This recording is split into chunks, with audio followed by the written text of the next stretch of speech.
সূরা বাকারা। রহমান রহিম আল্লাহ তাআলার নামে। আলিফ লাম মিম। এই সেই মহাগ্রন্থ আল কোরআন, তাতে কোনো সন্দেহ নেই যারা আল্লাহ তাআলাকে ভয় করে। এই কিতাব কেবল তাদের জন্য পথ প্রদর্শক, যারা না দেখে আল্লাহ তাআলাকে বিশ্বাস করে, যারা নামাজ প্রতিষ্ঠা করে।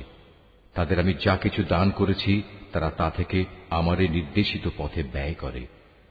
যারা তোমার উপর যা কিছু নাজিল করা হয়েছে তার উপর ঈমান আনে তোমার আগে নবীদের উপর যা কিছু নাজিল করা হয়েছে তার উপর। সর্বোপরি তারা পরকালের উপরও ঈমান আনে। সত্যিকার অর্থে এ লোকগুলোই তাদের মালিকের দেখানো সঠিক পথের উপর রয়েছে এবং এরাই হচ্ছে সফলকাম। যারা এ বিষয়গুলো অস্বীকার করে তাদের তুমি পরকালের কথা বলে সাবধান করো আর না করো, কার্যত উভয়টাই তাদের জন্য সমান কথা। এরা কখনো ঈমান আনবে না। ক্রমাগত কুফরি করার কারণে আল্লাহ তাআলা তাদের মন, মগজ ও শ্রবণ শক্তির উপর মোহর মেরে দিয়েছেন। এদের দৃষ্টিশক্তির উপরও এক ধরনের আবরণ পড়ে আছে। যারা এ ধরনের লোক, তাদের জন্য পরকালের কষ্টদায়ক শাস্তি রয়েছে। মানুষদের মাঝে কিছু লোক এমনও আছে যারা মুখে বলে আমরা আল্লাহ তাআলা ও পরকালের উপর ঈমান এনেছি, কিন্তু এদের কর্মকাণ্ড দেখলে তুমি বুঝতে পারবে এরা মোটেই ঈমানদার নয়। মুখে ঈমানের দাবি করে এরা আল্লাহ তাআলা ও তার নেক বান্দাদের সাথে প্রতারণা করে যাচ্ছে। মূলত এ কাজের মাধ্যমে তারা অন্য কাউকে নয়, নিজেদেরই ধোঁকা দিয়ে যাচ্ছে, যদিও এ ব্যাপারে তাদের কোনো প্রকারের চৈতন্য নেই। আসলে এদের মনের ভেতর রয়েছে এক ধরনের মারাত্মক ব্যাধি। প্রতারণার কারণে আল্লাহ তাআলা এদের সে ব্যাধি বাড়িয়ে দিয়েছেন। তাদের জন্য রয়েছে আল্লাহ তাআলার পক্ষ থেকে পীড়াদায়ক আযাব, কেননা তারা মিথ্যা বলছিল।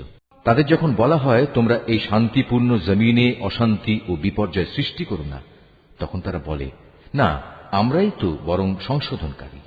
অথচ এরাই হচ্ছে জমিনে যাবতীয় বিপর্যয় সৃষ্টিকারী, যদিও তারা এ ব্যাপারে কোনো চৈতন্য রাখে না। তাদের যখন বলা হয় অন্য লোকেরা যেমন ঈমান এনেছে তোমরাও তেমনি ভাবে ঈমান আনো, তারা বলে হে নবী, তুমি কি চাও আমরাও নির্বোধ লোকদের মতো ঈমান আনি? আসলে নির্বোধ তো হচ্ছে এরা নিজেরাই, যদিও তারা এই কথাটা জানে না। মুনাফিকদের অবস্থা হচ্ছে তারা যখন ঈমানদার লোকদের সাথে মিলিত হয় তখন বলে আমরা ঈমান এনেছি, আবার যখন একাকী তাদের শয়তানদের সাথে মিলিত হয় তখন বলে আমরা তো তোমাদের সাথেই আছি। ঈমানের কথা বলে ওদের সাথে আমরা ঠাট্টা করছিলাম মাত্র। মূলত আল্লাহ তাআলাই তাদের সাথে ঠাট্টা করে যাচ্ছেন। আল্লাহ তাআলাই তাদের অবকাশ দিয়ে রেখেছেন। তারা তাদের বিদ্রোহে বিভ্রান্তের ন্যায় ঘুরে বেড়াচ্ছে। এরা জেনে বুঝে হেদায়েতের বিনিময়ে গোমরাহি কিনে নিয়েছে। তাদের এ ব্যবসাটা কিন্তু মোটেই লাভজনক হয়নি এবং এরা সঠিক পথের অনুসারীও নয়। এদের উদাহরণ হচ্ছে সে হতভাগ্য ব্যক্তির মতো যে অন্ধকারে আগুন জ্বালাতে চাইল, যখন তা তার গোটা পরিবেশটাকে আলোকোজ্জ্বল করে দিল, তখন হঠাৎ করে আল্লাহ তাআলা তাদের কাছ থেকে আলোটুকু ছিনিয়ে দিলেন এবং তাদের এমন অন্ধকারে ফেলে রাখলেন যে তারা কিছুই দেখতে পেল না। এদের অবস্থা হচ্ছে এরা কানেও শোনে না, চোখেও দেখে না, মুখ দিয়ে কথাও বলতে পারে না। অতএব এসব লোক সঠিক পথের দিকে ফিরে আসবে না। অথবা এদের উদাহরণ হচ্ছে আসমান থেকে নেমে আসা বৃষ্টির মতো, এর মাঝে রয়েছে আবার অন্ধকার, মেঘের গর্জন ও বিদ্যুতের চমক। বিদ্যুৎ গর্জন ও মৃত্যুর ভয়ে এরা নিজেদের কানে নিজেদের আঙুল ঢুকিয়ে রাখে। এরা জানে না আল্লাহ তাআলা কাফিরদের সকল দিক থেকেই ঘিরে রেখেছেন, তাতে এদের অবস্থা নাজুক হয়ে পড়ে। মনে হয় এখনই বিদ্যুৎ এদের চোখ নিষ্প্রভ করে দেবে। এ আতঙ্কজনক অবস্থায় আল্লাহ তাআলা যখন এদের জন্য একটু আলো জ্বালিয়ে দেন তখন এরা সেদিকে চলতে থাকে। আবার যখন তিনি তাদের উপর অন্ধকার চাপিয়ে দেন তখন এরা একটু থমকে দাঁড়ায়। অথচ আল্লাহ তাআলা চাইলে সহজেই তাদের শোনার ও দেখার ক্ষমতা ছিনিয়ে নিতে পারতেন। নিশ্চয়ই তিনি সর্বশক্তিমান। হে মানুষ, তোমরা সেই মহান আল্লাহ তাআলার দাসত্ব স্বীকার করো যিনি তোমাদের এবং তোমাদের আগে যারা ছিল তাদের সবাইকে পয়দা করেছেন। আশা করা যায় এর ফলে তোমরা যাবতীয় সংকট থেকে বেঁচে থাকতে পারবে। তিনি সে মহান সত্তা যিনি জমিনকে তোমাদের জন্য শয্যা বানালেন, আসমানকে বানালেন ছাদ এবং আসমান থেকে পানি পাঠালেন। তার সাহায্যে তিনি নানা প্রকারের ফলমূল উৎপাদন করে তোমাদের জীবিকার ব্যবস্থা করলেন। অতঃপর তোমরা জেনে বুঝে এসব কাজে আল্লাহ তাআলার সাথে কাউকে শরীক করো না। আমি আমার বান্দার উপর যে কিতাব নাজিল করেছি তার সত্যতার ব্যাপারে যদি তোমাদের কোনো সন্দেহ থাকে তাহলে যাও, তার মতো করে একটি সূরা তোমরাও রচনা করে নিয়ে এসো। এক আল্লাহ ছাড়া তোমাদের আর যেসব বন্ধু বান্ধব রয়েছে তাদেরও প্রয়োজনে সহযোগিতার জন্য ডাকো, যদি তোমরা তোমাদের দাবিতে সত্যবাদী হও। কিন্তু তোমরা যদি তা না করতে পারো, এবং আমি জানি তোমরা তা কখনই করতে পারবে না, তাহলে তোমরা দোজখের সেই কঠিন আগুনকে ভয় করো, যার ইন্ধন হবে মানুষ ও পাথর। আল্লাহ তাআলাকে যারা অস্বীকার করে তাদের জন্যই এটা প্রস্তুত করে রাখা হয়েছে। অতঃপর যারা এই কিতাবের উপর ঈমান এনেছে এবং ভালো কাজ করেছে তাদের তুমি হে নবী সুসংবাদ দাও এমন এক জান্নাতের যার নিচ দিয়ে ঝর্ণা প্রবাহিত হতে থাকবে। যখনই তাদের এই জান্নাতের কোন একটি ফল দেয়া হবে তখনই তারা বলবে, এ ধরনের ফল তো ইতিপূর্বেও আমাদের দেওয়া হয়েছিল। তাদের মূলত এমনি ধরনের জিনিসই সেখানে দেওয়া হবে। তাদের জন্য আরো সেখানে থাকবে পবিত্র সহধর্মী এবং সহধর্মিনী, এবং তারা সেখানে অনন্তকাল ধরে অবস্থান করবে। সত্য প্রমাণের জন্য আল্লাহ তাআলা মশা কিংবা তার চাইতে উপরে যা কিছু আছে তার উদাহরণ দিতেও লজ্জাবোধ করেন না। যারা আল্লাহর বাণীতে বিশ্বাস স্থাপন করে তারা জানে এ সত্য আল্লাহর কাছ থেকেই এসেছে। আর যারা আগেই সত্য অস্বীকার করেছে তারা একে না মানার অজুহাত দিতে গিয়ে বলে, আল্লাহ তাআলা এ উদাহরণ দ্বারা কি বুঝাতে চান? এভাবে একই ঘটনা দিয়ে আল্লাহ তাআলা অনেক লোককে গুমরাহিতে নিমজ্জিত করলেও বহু লোককে তিনি আবার এ দিয়ে হেদায়েতের পথও দেখান। আর কতিপয় পাপাচারী ব্যক্তি ছাড়া তিনি তা দিয়ে অন্য কাউকে গুমরাহিতে নিমজ্জিত করেন না। এরা হচ্ছে সেসব লোক যারা আল্লাহর ফরমান মেনে চলার প্রতিশ্রুতি দেওয়ার পর তা ভঙ্গ করে। ব্যক্তি ও সমাজ জীবনে আল্লাহ তাআলা যেসব সম্পর্কের ভিত মজবুত করতে বলেছেন তা তারা ছিন্ন করে। সর্বোপরি জমিনে অহেতুক বিপর্যয় সৃষ্টি করে। এরাই হচ্ছে আসল ক্ষতিগ্রস্ত। তোমরা আল্লাহকে কিভাবে অস্বীকার করবে, অথচ তোমরা প্রথম দিকে ছিলে মৃত। তিনি তোমাদের জীবন দিয়েছেন, পুনরায় তিনি তোমাদের মৃত্যু দেবেন। অতঃপর সর্বশেষে তিনি আবার তোমাদের জীবন দান করবেন, এবং এভাবেই তোমাদের একদিন তাঁর কাছে ফিরে যেতে হবে। তিনি সেই মহান সত্তা যিনি এ পৃথিবীর সব কিছু তোমাদের ব্যবহারের জন্য তৈরি করেছেন। অতঃপর তিনি আসমানের দিকে মনোনিবেশ করলেন এবং তাকে 7 আসমানে বিন্যস্ত করলেন। তিনি সবকিছু সম্পর্কেই সম্যক অবগত আছে। হে নবী, স্মরণ করো যখন তোমার মালিক তাঁর ফেরেশতাদের সম্বোধন করে বললেন, আমি পৃথিবীতে আমার খলিফা বানাতে চাই। তারা বলল, তুমি কি এমন কাউকে খলিফা বানাতে চাও যে তোমার জমিনে বিশৃঙ্খলা ও বিপর্যয় সৃষ্টি করবে এবং স্বার্থের জন্য তারা রক্তপাত করবে? আমরাই তো তোমার প্রশংসা সহকারে তোমার তাসবিহ পড়ছি এবং প্রতিনিয়ত তোমার পবিত্রতা বর্ণনা করছি। আল্লাহ তাআলা বললেন, আমি যা জানি তোমরা তা জানো না। আল্লাহ তাআলা অতঃপর তাঁর খলিফা আদমকে প্রয়োজনীয় সব জিনিসের নাম শিখিয়ে দিলেন। পরে তিনি সেগুলো ফেরেশতাদের কাছে পেশ করে বললেন, তোমাদের আশঙ্কার ব্যাপারে তোমরা যদি সত্যবাদী হও তাহলে তোমরা আমাকে এর নামগুলো বলো তো। ফেরেশতারা বলল, হে আল্লাহ তাআলা, তুমি পবিত্র, আমাদের তো এর বাইরে আর কিছুই জানা নেই যা তুমি আমাদের শিক্ষা দিয়েছ। তুমিই একমাত্র জ্ঞানী, একমাত্র কুশলী। আল্লাহ তাআলা এবার আদমকে বললেন, তুমি ফেরেশতাদের সে নামগুলো বলে দাও। অতএব আদম আল্লাহর নির্দেশে ফেরেশতাদের সামনে নামগুলো যখন সুন্দরভাবে বলে দিল, তখন আল্লাহ তাআলা বললেন, আমি কি তোমাদের বলিনি যে আমি আসমান সমূহ ও জমিনের যাবতীয় গোপন বস্তু জানি, এবং তোমরা যা কিছু প্রকাশ করো আর যা কিছু গোপন করো আমি তাও ভালোভাবে জানি। আল্লাহ তাআলা যখন ফেরেশতাদের বললেন, তোমরা সম্মানের প্রতীক হিসেবে আদমের জন্য সাজদা করো, অতঃপর তারা আল্লাহর আদেশে আদমের সামনে সাজদা অবনত হল, শুধু ইবলিস ছাড়া। সে সাজদা করতে অস্বীকার করল এবং অহংকার করল। অতঃপর সে নাফরমানদের দলে শামিল হয়ে গেল। আমি বললাম, হে আদম, তুমি এবং তোমার স্ত্রী পরম সুখে এই বেহেশতে বসবাস করতে থাকো, এবং এর নিয়ামত থেকে যা তোমাদের মন চায় তাই তোমরা স্বাচ্ছন্দ্যের সাথে আহার করো। তবে এই গাছটির পাশেও যেও না, অন্যথায় তোমরা দুজনই সীমা লঙ্ঘনকারীদের মধ্যে শামিল হয়ে যাবে।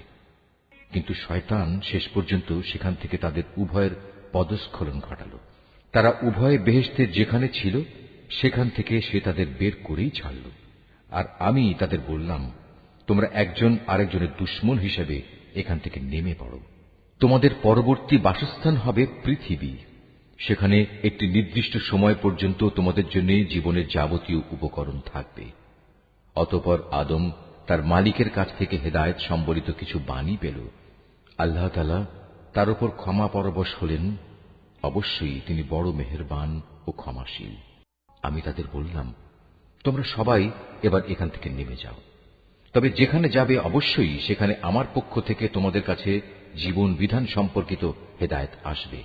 অতঃপর যে আমার সেই বিধান মেনে চলবে তার কোনো ভয় নেই, তাদের কোনো প্রকার উৎকণ্ঠিতও হতে হবে না। আর যারা আমার বিধান অস্বীকার করবে এবং আমার আয়াতসমূহ মিথ্যা প্রতিপন্ন করে লাগামহীন জীবন যাপন করবে, তারা অবশ্যই জাহান্নামের বাসিন্দা হবে। তারা সেখানে চিরদিন থাকবে। হে বনী ইসরাইল জাতি, তোমাদের উপর আমি যেসব নিয়ামত দিয়েছি তোমরা সেগুলো স্মরণ করো। আমার আনুগত্যের প্রতিশ্রুতি তোমরা পূর্ণ করো। আমিও এর বিনিময়ে তোমাদের দুনিয়া ও আখিরাতের পুরস্কারের প্রতিশ্রুতি পূর্ণ করব এবং তোমরা একমাত্র আমাকেই ভয় করো। আমি মুহাম্মাদের কাছে যা কোরআন নাজিল করেছি তোমরা এর উপর ঈমান আনো। যা তোমাদের কাছে যা কিছু আছে তার সত্যায়নকারী।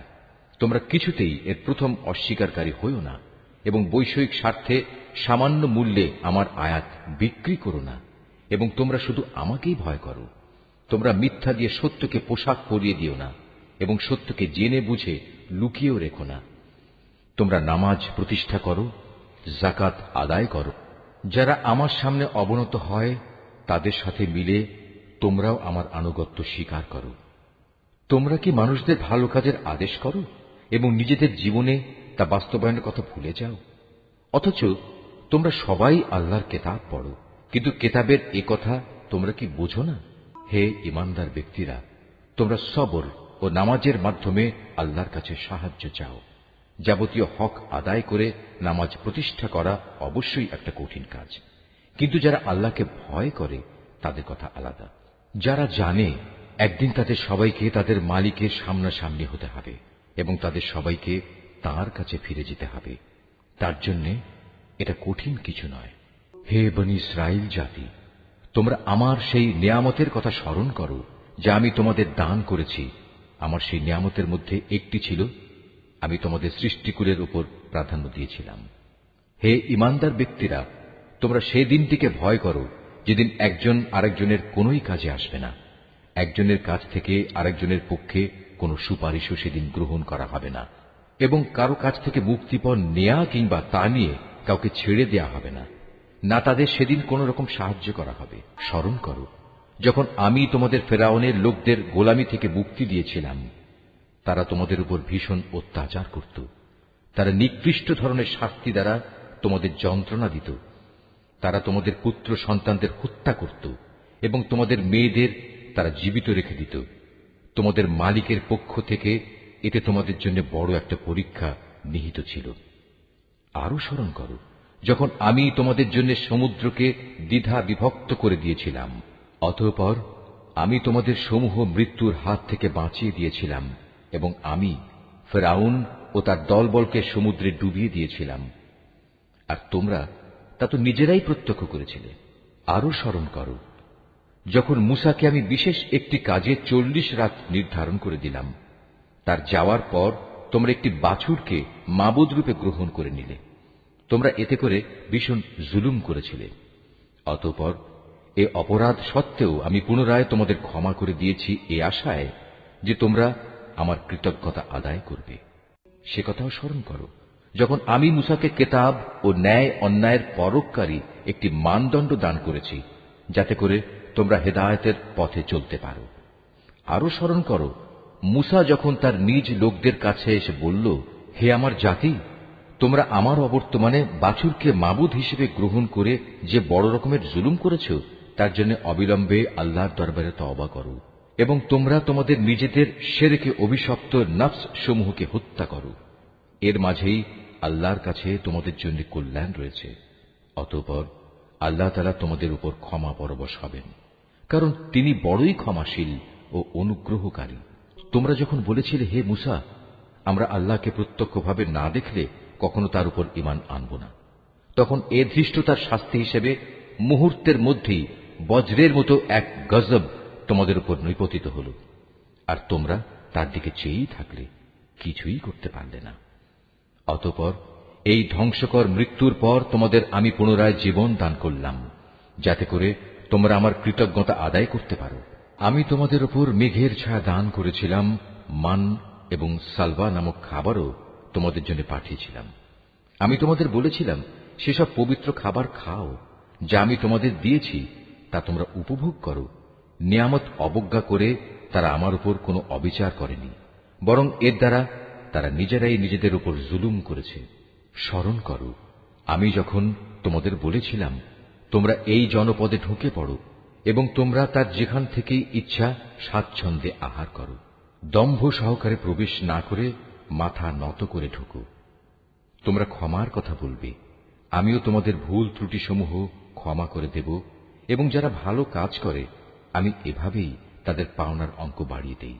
সুস্পষ্ট হেদায়েত সত্ত্বেও অতঃপর জালিমরা এমন কিছু ব্যাপার রদবদল করে ফেলল যা না করার জন্যই তাদের বলা হয়েছিল। আমিও এরপর যারা জুলুম করল তাদের উপর আসমান থেকে গজব নাজিল করলাম। মূলত এটা ছিল তাদের গুনার ফল। যখন মুসা আমার কাছে তার জাতির লোকদের জন্য পানি চাইল, আমি তাকে বললাম, তোমার হাতের লাঠি দিয়ে তুমি এই পাথরে আঘাত করো।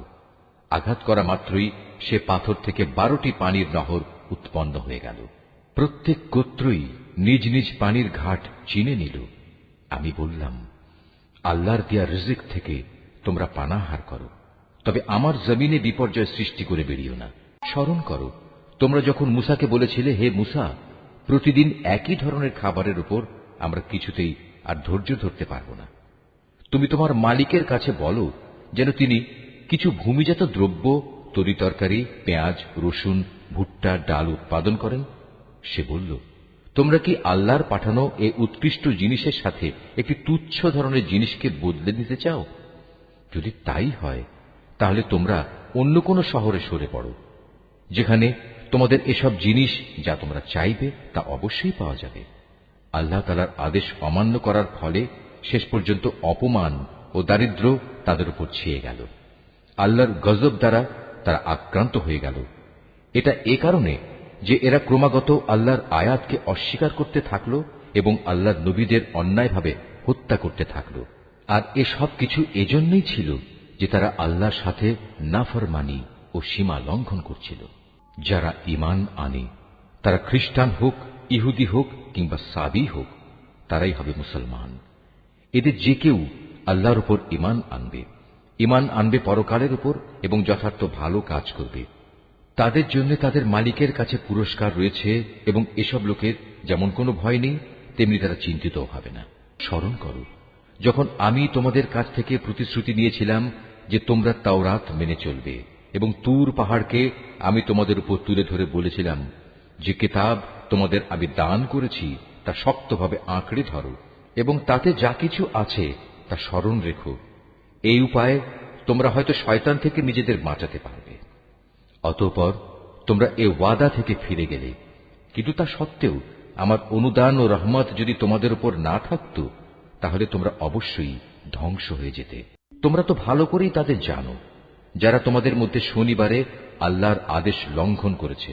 অতঃপর আমি তাদের শুধু এটুকুই বলেছি, যাও, এবার তোমরা সবাই অপমানিত বানরে পরিণত হয়ে যাও। এই ঘটনাকে আমি সেসব মানুষদের যারা তখন সেখানে মজুদ ছিল, আরো যারা পরে আসবে, তাদের সবার জন্য একটি দৃষ্টান্তমূলক ঘটনা বানিয়ে দিয়েছি। যারা আল্লাহকে ভয় করে এমন লোকদের জন্যও এই ঘটনা ছিল একটি উপদেশ। আরো স্মরণ করো, যখন মুসা তার জাতিকে বলল, অবশ্যই আল্লাহ তাআলা তাঁর নামে তোমাদের একটি গাভী জবাই করার আদেশ দিচ্ছেন, তারা একথা শুনে বলল, হে মুসা, তুমি কি আমাদের সাথে তামাশা করছো? সে বলল, আমি তামাশা করে জাহেলদের দলে শামিল হওয়া থেকে আল্লাহ তাআলার কাছে পানা চাই। তারা মুসাকে বলল, তুমি তোমার মালিককে বলো আমাদের তিনি যেন সুস্পষ্ট বলে দেন তা কেমন হবে। সে বলল, অবশ্যই তা হবে এমন যা বৃদ্ধ হবে না, আবার একেবারে বাচ্চাও হবে না, বরং তা হবে এর মাঝামাঝি বয়সের, এখন যা কিছু তোমাদের নির্দেশ দেওয়া হচ্ছে তাই করো। তারা মূসাকে বলল, তুমি তোমার মালিককে জিজ্ঞেস করে নাও, তিনি আমাদের যেন বলে দেন তার রং কেমন হবে। সে বলল, তা হবে হলুদ রঙের। তার রং এত আকর্ষণীয় হবে যে যারা তাকাবে তা তাদেরই পরিতৃপ্ত করবে। তারা বলল, হে মূসা, তুমি তোমার মালিককে আবার জিজ্ঞেস করে নাও, আসলে তা কি ধরনের হবে। আমরা তো সঠিক গাভী বাছাই করতে পারছি না, কারণ আমাদের কাছে তো সব গাভী দেখতে একই ধরনের মনে হয়। আল্লাহ তাআলা চাইলে এবার অবশ্যই আমরা সঠিক পথে চলতে পারব। সে বলল, তাহলে শোনো, আল্লাহর ঈপ্সিত সে গাভী হবে এমন যে সেটি কোনো চাষাবাদের কাজ করে না, জমিনে পানি সেচের কাজও করে না, অর্থাৎ তা হবে সম্পূর্ণ নিখুঁত ও ত্রুটিমুক্ত। একথা শুনিয়ে তারা বলল, এতক্ষণে তুমি আমাদের সামনে সত্য ঘটনা নিয়ে এসেছ।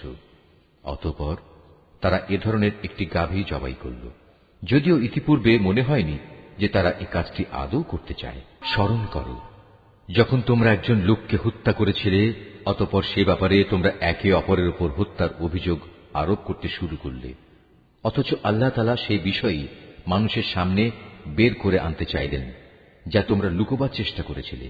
হত্যাকারীকে খুঁজে বের করার জন্য আমি তোমাদের বললাম, কোরবানি করা সেই গাভীর শরীরের একাংশ দিয়ে তোমরা একে মৃদু আঘাত করো। এভাবেই আল্লাহ তাআলা মৃত ব্যক্তিকে জীবন দান করবেন এবং এ ধরনের অলৌকিক ঘটনা দ্বারা তিনি তোমাদের কাছে তার জ্ঞানের নিদর্শনসমূহ তুলে ধরেন। আশা করা যায় তোমরা এর মাধ্যমে সত্য অনুধাবন করবে।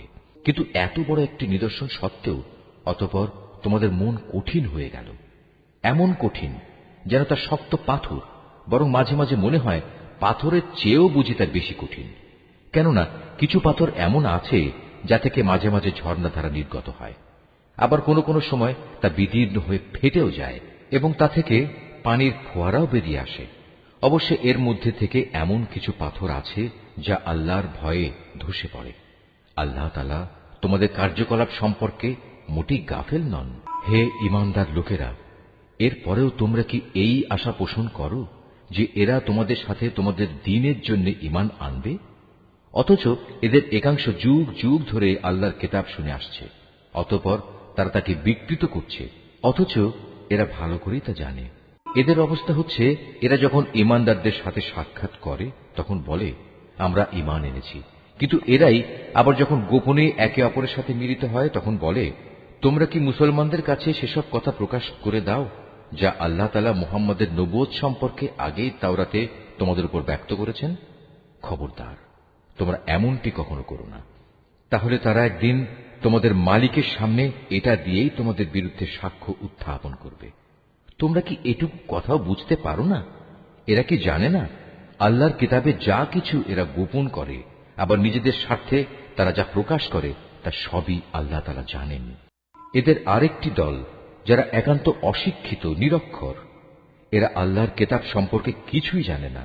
আল্লাহর কিতাব যেন এদের কাছে একটি নিছক ধ্যান ধারণা সর্বস্ব পুস্তক মাত্র। এরা শুধু অমূলক ধারণাই করে থাকে। সেসব লোকের জন্য ধ্বংস অনিবার্য যারা হাত দিয়ে কিতাব লিখে নেয়, তারপর দুনিয়ার সামনে বলে এগুলো হচ্ছে আল্লাহ তাআলার পক্ষ থেকে অবতীর্ণ শরীয়তের বিধান।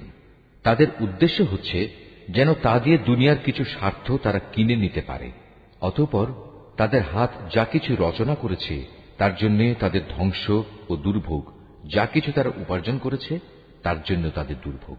এসব নির্বোধ লোকেরা বলে, জাহান্নামের আগুন কখনোই আমাদের স্পর্শ করবে না, একান্ত যদি করেও তা হবে নির্দিষ্ট কয়েকটা দিনের জন্য মাত্র। হে নবী, তুমি তাদের বলো, তোমরা কি আল্লাহর কাছ থেকে এমন কোন প্রতিশ্রুতি আদায় করে নিয়েছ? আল্লাহ তাআলা তো কখনো তার প্রতিশ্রুতি ভঙ্গ করেন না। না তোমরা জেনে বুঝেই আল্লাহ তাআলা সম্পর্কে এমন সব কথা বলে বেড়াচ্ছ যা তোমরা নিজেরাই জানো না। হ্যাঁ, যে কোনো ব্যক্তি স্বেচ্ছায় অপরাধ করেছে এবং যাকে তার পাপ ঘিরে রেখেছে, এমন লোকেরাই হচ্ছে জাহান্নামের অধিবাসী এবং সেখানে তারা চিরদিন অবস্থান করবে। আবার যারাই আল্লাহর উপর ঈমান আনবে এবং ভালো কাজ করবে তারা বেহেশতবাসী হবে, তারা সেখানে চিরদিন থাকবে। যখন আমি বনী ইসরাইলদের কাছ থেকে এ মর্মে প্রতিশ্রুতি নিয়েছিলাম যে তোমরা আল্লাহ তাআলা ছাড়া অন্য কারো ইবাদত করবে না এবং মাতা পিতার সাথে সদ্ব্যবহার করবে, আত্মীয় স্বজন, এতিম মিসকিনদের সাথে ভালো ব্যবহার করবে, মানুষদের সুন্দর কথা বলবে, নামাজ প্রতিষ্ঠা করবে, যাকাত প্রদান করবে। কিন্তু এ সত্ত্বেও তোমাদের মধ্যে সামান্য কিছু সংখ্যক লোক ছাড়া অধিকাংশই অতঃপর সেদিন ফিরে গেছ। এভাবেই তোমরা প্রতিশ্রুতি থেকে মুখ ফিরিয়ে নিয়েছিলে।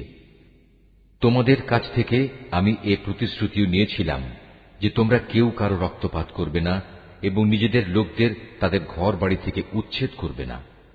অতঃপর তোমরা তা স্বীকার করে নিয়েছিলে। তোমরা তো নিজেরাই এ সাক্ষ্য দিচ্ছ। তারপর এই তো হচ্ছে, তোমরা একে অপরকে তোমরা হত্যা করতে লাগলে।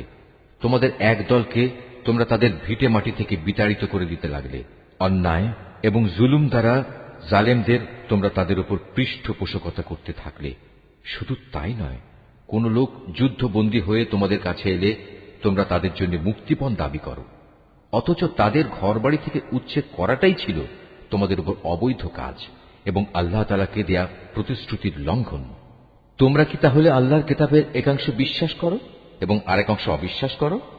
সাবধান, কখনো যদি কোনো জাতি কিংবা ব্যক্তি দ্বীনের অংশ বিশেষের উপর ঈমান আনয়নের এ আচরণ করে, তাদের শাস্তি এছাড়া আর কি হবে? যে পার্থিব জীবনে তাদের লাঞ্ছনা ভোগ করতে হবে, তাদের পরকালেও কঠিনতম আযাবের দিকে নিক্ষেপ করা হবে। তোমরা প্রতিনিয়ত যা করছ, আল্লাহ তাআলা সে সব কিছু থেকে মোটেও উদাসীন নন। বস্তুত এই লোকেরা আখিরাতের স্থায়ী জীবনের বিনিময়ে দুনিয়ার অস্থায়ী জীবন খরিদ করে নিয়েছে। এরা যেহেতু আযাব বিশ্বাসই করেনি, তাই আল্লাহ তাআলার পক্ষ থেকে তাদের আযাব কিঞ্চিত পরিমাণও হালকা করা হবে না, আর না তাদের কোনো দিক থেকে কোন রকম সাহায্য করা হবে। আমি মূসাকে কিতাব দিয়েছি, তারপর একে একে আমি আরো অনেক নবী পাঠিয়েছি এবং বাপ ছাড়া সন্তান পয়দা হওয়ার মতো সুস্পষ্ট নিদর্শন দিয়ে আমি মরিয়ম পুত্র ঈসাকে পাঠিয়েছি এবং আমার পাঠানো বাণী ও পবিত্র আত্মার মাধ্যমে তাকে আমি সাহায্য করেছি। অথচ যখনই তোমাদের কাছে আল্লাহর কোন নবী আসত, তোমাদের মনোপুত না হলে তোমরা অহংকারের বশবর্তী হয়ে তাদের অস্বীকার করেছ।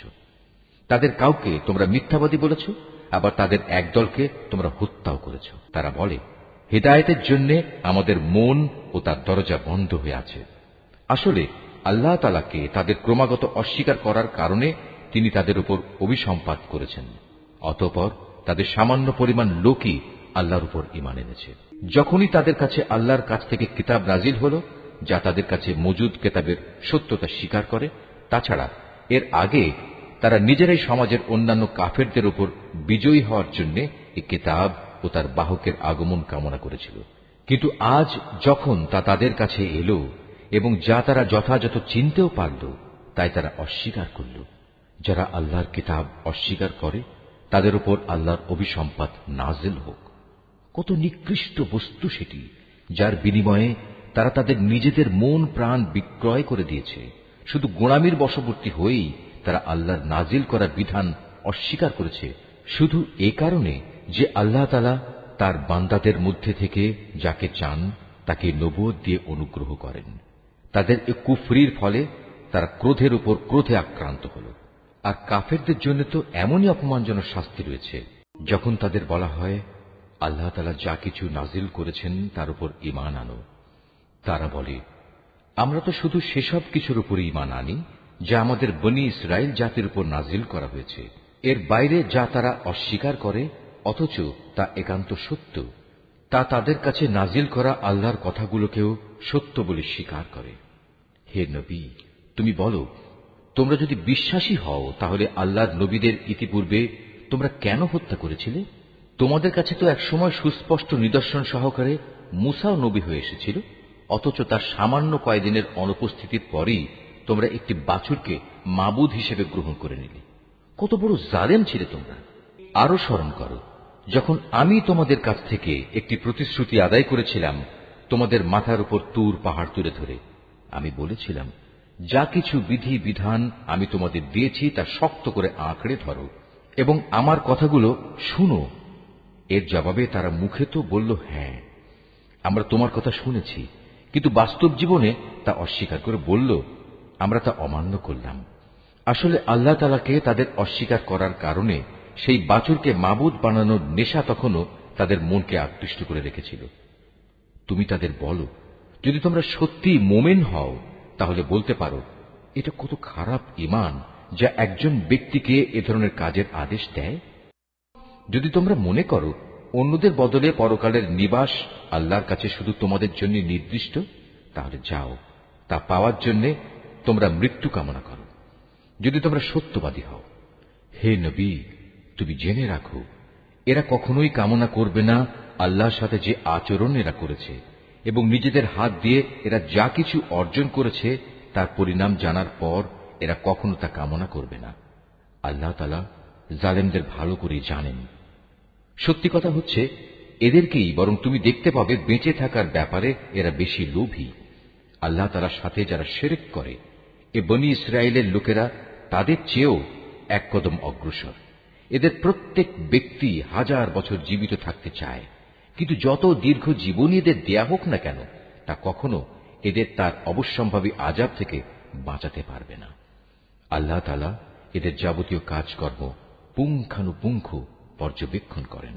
হে নবী, তুমি বলো, কে সে ব্যক্তি যে জিব্রাইলের শত্রু হতে পারে, অথচ সে তো আল্লাহর আদেশে আল্লাহর বাণীসমূহ তোমার অন্তঃকরণে নাজিল করে দেয়, তাও এমন এক বাণী যা তাদের কাছে মজুদ বিষয়সমূহের সত্যতা স্বীকার করে।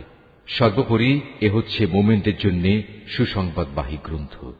যারা আল্লাহর শত্রু তার বাণীবাহক ফেরেশতার ও নবী রসুলের শত্রু জিব্রাইলের ও মিকাইলের, তারা একদিন এ কথাটা বুঝতে পারবে। স্বয়ং আল্লাহ তাআলাই হচ্ছেন কাফেরদের বড় শত্রু। অবশ্যই আমি তোমার কাছে সুস্পষ্ট নিদর্শন পাঠিয়েছি, পাপী ব্যক্তিরা ছাড়া এ সব কিছু কেউই অস্বীকার করতে পারে না। কিংবা যখনই তারা আল্লাহর সাথে কোনো ওয়াদা করেছে, তখনই তাদের এক দল তা ভঙ্গ করেছে। আসলে তাদের অধিকাংশই ঈমানদার ছিল না।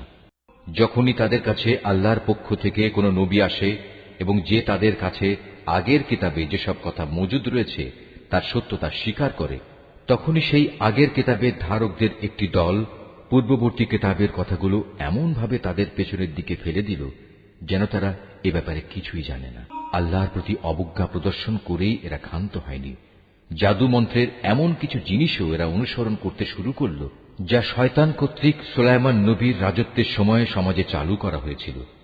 সত্য কথা হচ্ছে, সুলাইমান কখনো জাদুকে আল্লাহ বিরোধী কাজে ব্যবহার করে আল্লাহকে অস্বীকার করেনি। আল্লাহকে তো অস্বীকার করেছে সেসব অভিশপ্ত শয়তান যারা মানুষকে জাদুমন্ত্র শিক্ষা দিয়েছে। জাদু পাগল মানুষদের পরীক্ষার উদ্দেশ্যে আল্লাহ তাআলা হারুত মারুত নামে যে দুজন ফেরেশতাকে ব্যাবিলনে পাঠিয়েছেন, আল্লাহর সেই দুজন ফেরেশতা কাউকে যখনই এ বিষয়ের শিক্ষা দিত, প্রথমেই তারা এ কথাটা তাদের বলে দিত, আমরা তো হচ্ছি আল্লাহর পরীক্ষা মাত্র। অতএব কোন অবস্থায় তুমি এ বিদ্যা দিয়ে আল্লাহ তাআলাকে অস্বীকার করো না। এ সত্ত্বেও তারা তাদের কাছ থেকে এমন কিছু বিদ্যা শিখে নিয়েছিল যা দিয়ে এরা স্বামী স্ত্রীর মাঝে বিচ্ছেদের সৃষ্টি করত, যদিও আল্লাহর ইচ্ছা ছাড়া কোনো দিনই কেউ কারো সামান্যতম ক্ষতিও সাধন করতে পারবে না। তারা মূলত এমন কিছু শেখে যা তাদের কোনো উপকার যেমন করতে পারে না, তেমনি তা তাদের কোনো ক্ষতিও করতে পারে না। তারা যদি জানত শ্রম ও অর্থ দিয়ে যা তারা কিনে নিয়েছে পরকালে তার কোনো মূল্য নেই, তারা নিজেদের জীবনের পরিবর্তে যা ক্রয় করে নিয়েছে তা সত্যি নিকৃষ্ট। কত ভালো হতো যদি তারা কথাটা জানত। তারা যদি আল্লাহর উপর ঈমান আনত এবং তাঁকেই ভয় করত, তাহলে আল্লাহর পক্ষ থেকে তারা উৎকৃষ্টতম পুরস্কার পেত। কত ভালো হতো যদি তারা এটা অনুধাবন করত। হে ঈমানদার ব্যক্তিরা, ধৃষ্টতার সাথে কখনো বলো না, হে নবী, তুমি আমাদের কথা শোনো। বরং তার দৃষ্টি আকর্ষণ করার জন্য বলো, হে নবী, আমাদের দিকে লক্ষ্য করো এবং তোমরা সর্বদা তার কথা শুনবে, মনে রাখবে। যারা তার কথা অমান্য করে তাদের জন্য অত্যন্ত বেদনাদায়ক শাস্তি রয়েছে। আসলে এই আহলে কিতাব কিংবা যারা আল্লাহর সাথে প্রকাশ্য শিরক করে তারা কেউই এটা পছন্দ করে না যে তোমার কাছে তোমার মালিকের পক্ষ থেকে নবুয়তের মতো কোনো ভালো কিছু নাজিল হোক। কিন্তু তারা জানে না আল্লাহ তাআলা যাকে চান তাকেই তার অনুগ্রহে বিশেষভাবে বেছে নেন। আল্লাহ তাআলা অত্যন্ত অনুগ্রহশীল। আমি যখন কোন আয়াত বাতিল করে দেই বা বিশেষ কারণে মানুষদের তা ভুলিয়ে দিতে চাই, তখন তার জায়গায় তার চেয়ে উৎকৃষ্ট কিংবা তারই মতো কোনো আয়াত এনে হাজির করি। তুমি কি জানো না আল্লাহ তাআলা সবকিছুর উপর ক্ষমতাবান? তুমি কি জানো না আসমান সমূহ ও জমিনের সার্বভৌমত্ব একমাত্র আল্লাহ তাআলার জন্যই নির্দিষ্ট? তিনি ছাড়া তোমাদের কোনো বন্ধু নেই, কোনো সাহায্যকারীও নেই। তোমরা কি তোমাদের নবীর কাছে সে ধরনের উদ্ভট প্রশ্ন করতে চাও যেমনি তোমাদের আগে মুসাকে করা হয়েছিল? কেউ যদি ঈমানকে কুফরির সাথে বদল করে নেয়, অবশ্যই সে ব্যক্তি সোজা পথ থেকে গোমরা হয়ে যাবে।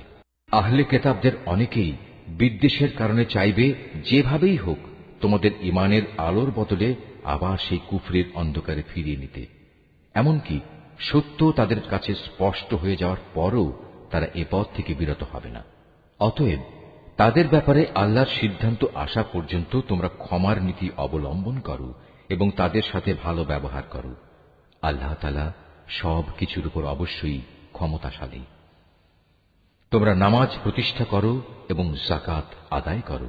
এর মাধ্যমে যেসব নেকি তোমরা আল্লাহর কাছে অগ্রিম পাঠাবে, তার কাছে এর সবই তোমরা মজুদ পাবে। তোমরা যা কিছুই করো, আল্লাহ তাআলা অবশ্যই এর সব কিছু দেখতে পান। তারা বলে, ইহুদি ও খ্রিস্টান ছাড়া আর কেউই বেহেশতে যাবে না। আসলে এটা হচ্ছে তাদের মিথ্যা কল্পনা। তুমি হে নবী বলো, যদি তোমরা সত্যবাদী হও তাহলে তোমাদের দলিল প্রমাণ নিয়ে এসো। তবে হ্যাঁ, যে কোনো ব্যক্তি আল্লাহর সামনে নিজের সত্তাকে সমর্পণ করে দেবে এবং সে হবে অবশ্যই একজন নেককার মানুষ। তার জন্য তার মালিকের কাছে এর বিনিময় রয়েছে। তাদের কোনো ভয় ভীতি নেই, আর না সেদিন তাদের চিন্তান্বিত হতে হবে। ইহুদিরা বলে, খ্রিস্টানরা কোনো কিছুর উপর প্রতিষ্ঠিত নয়। খ্রিস্টানরা বলে, ইহুদিরা কোনো কিছুর উপর প্রতিষ্ঠিত নয়। অথচ এদের অবস্থা হচ্ছে এরা উভয়ই আল্লাহর কেতাব পাঠ করে, আদৌ আল্লাহর কেতাবের কোনো কিছুই জানে না। এমন লোকেরা আবার এদের উভয় সম্পর্কে একই ধরনের কথা বলে।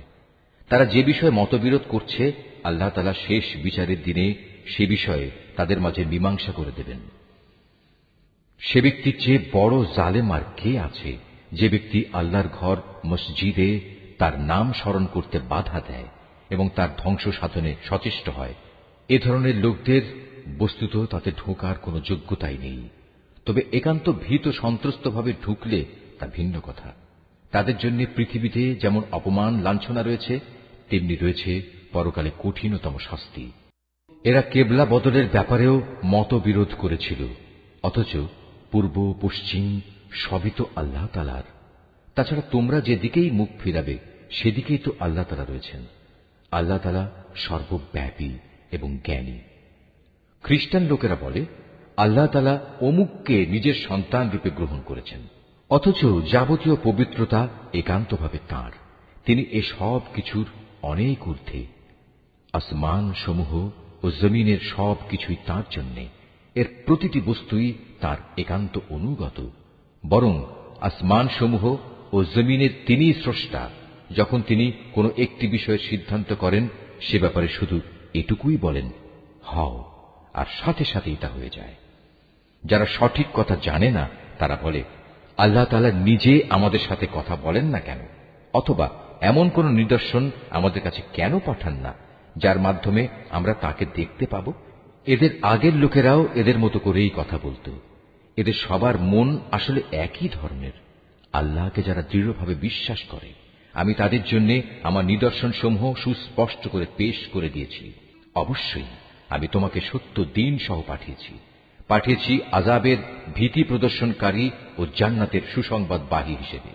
জেনে রেখো, তোমাকে জাহান্নামের অধিবাসীদের দায় দায়িত্বের ব্যাপারে প্রশ্ন করা হবে না। ইহুদি ও খ্রিস্টানরা কখনো তোমার ওপর খুশি হবে না। হ্যাঁ, তুমি যদি কখনো তাদের দলের অনুসরণ করতে শুরু করো, তখনই এরা খুশি হবে। তুমি তাদের বলে দাও, আল্লাহ তাআলার হেদায়েতই হচ্ছে একমাত্র পথ। সাবধান, তোমার কাছে সঠিক জ্ঞান আসার পরও যদি তুমি তাদের ইচ্ছানুসারে চলতে থাকো, তাহলে আল্লাহ তাআলা ছাড়া তুমি কোনো বন্ধু ও সাহায্যকারী পাবে না। আহলে কিতাবদের মাঝে এমন কিছু লোক আছে যারা এ কোরআনকে যেভাবে নিষ্ঠার সাথে পড়া দরকার সেভাবেই পড়ে। তারা তার উপর ঈমানও আনে। যারা একে অস্বীকার করে তারাই হচ্ছে ক্ষতিগ্রস্ত লোক। হে বনী ইসরাইল জাতি, তোমরা আমার সে নিয়ামত স্মরণ করো যা আমি তোমাদের দান করেছি। সে নিয়ামতের অংশ হিসেবে আমি তোমাদের দুনিয়ার অন্যান্য জাতির উপর শ্রেষ্ঠত্ব দান করেছি। তোমরা সেই দিনটিকে ভয় করো যেদিন একজন মানুষ আরেকজনের কোনোই কাজে আসবে না। সেদিন তার কাছ থেকে কোন রকম বিনিময়ও নেওয়া হবে না। আবার একের পক্ষে অন্যের সুপারিশও সেদিন কোনো উপকারে আসবে না। সেদিন এসব লোকদের কোন রকম সাহায্যও করা হবে না। আরো স্মরণ করো যখন ইব্রাহিমকে তার রব কতিপয় বিষয়ে তার আনুগত্যের পরীক্ষা নিলেন, অতঃপর তা পুরোপুরি সে আদায় করল। আল্লাহ তাআলা বললেন, এবার আমি তোমাকে মানব জাতির জন্য নেতা বানাতে চাই। সে বলল, আমার ভবিষ্যৎ বংশধররাও কি নেতা হিসেবে বিবেচিত হবে? আল্লাহ তাআলা বললেন, আমার প্রতিশ্রুতি জালেমদের কাছে পৌঁছবে না।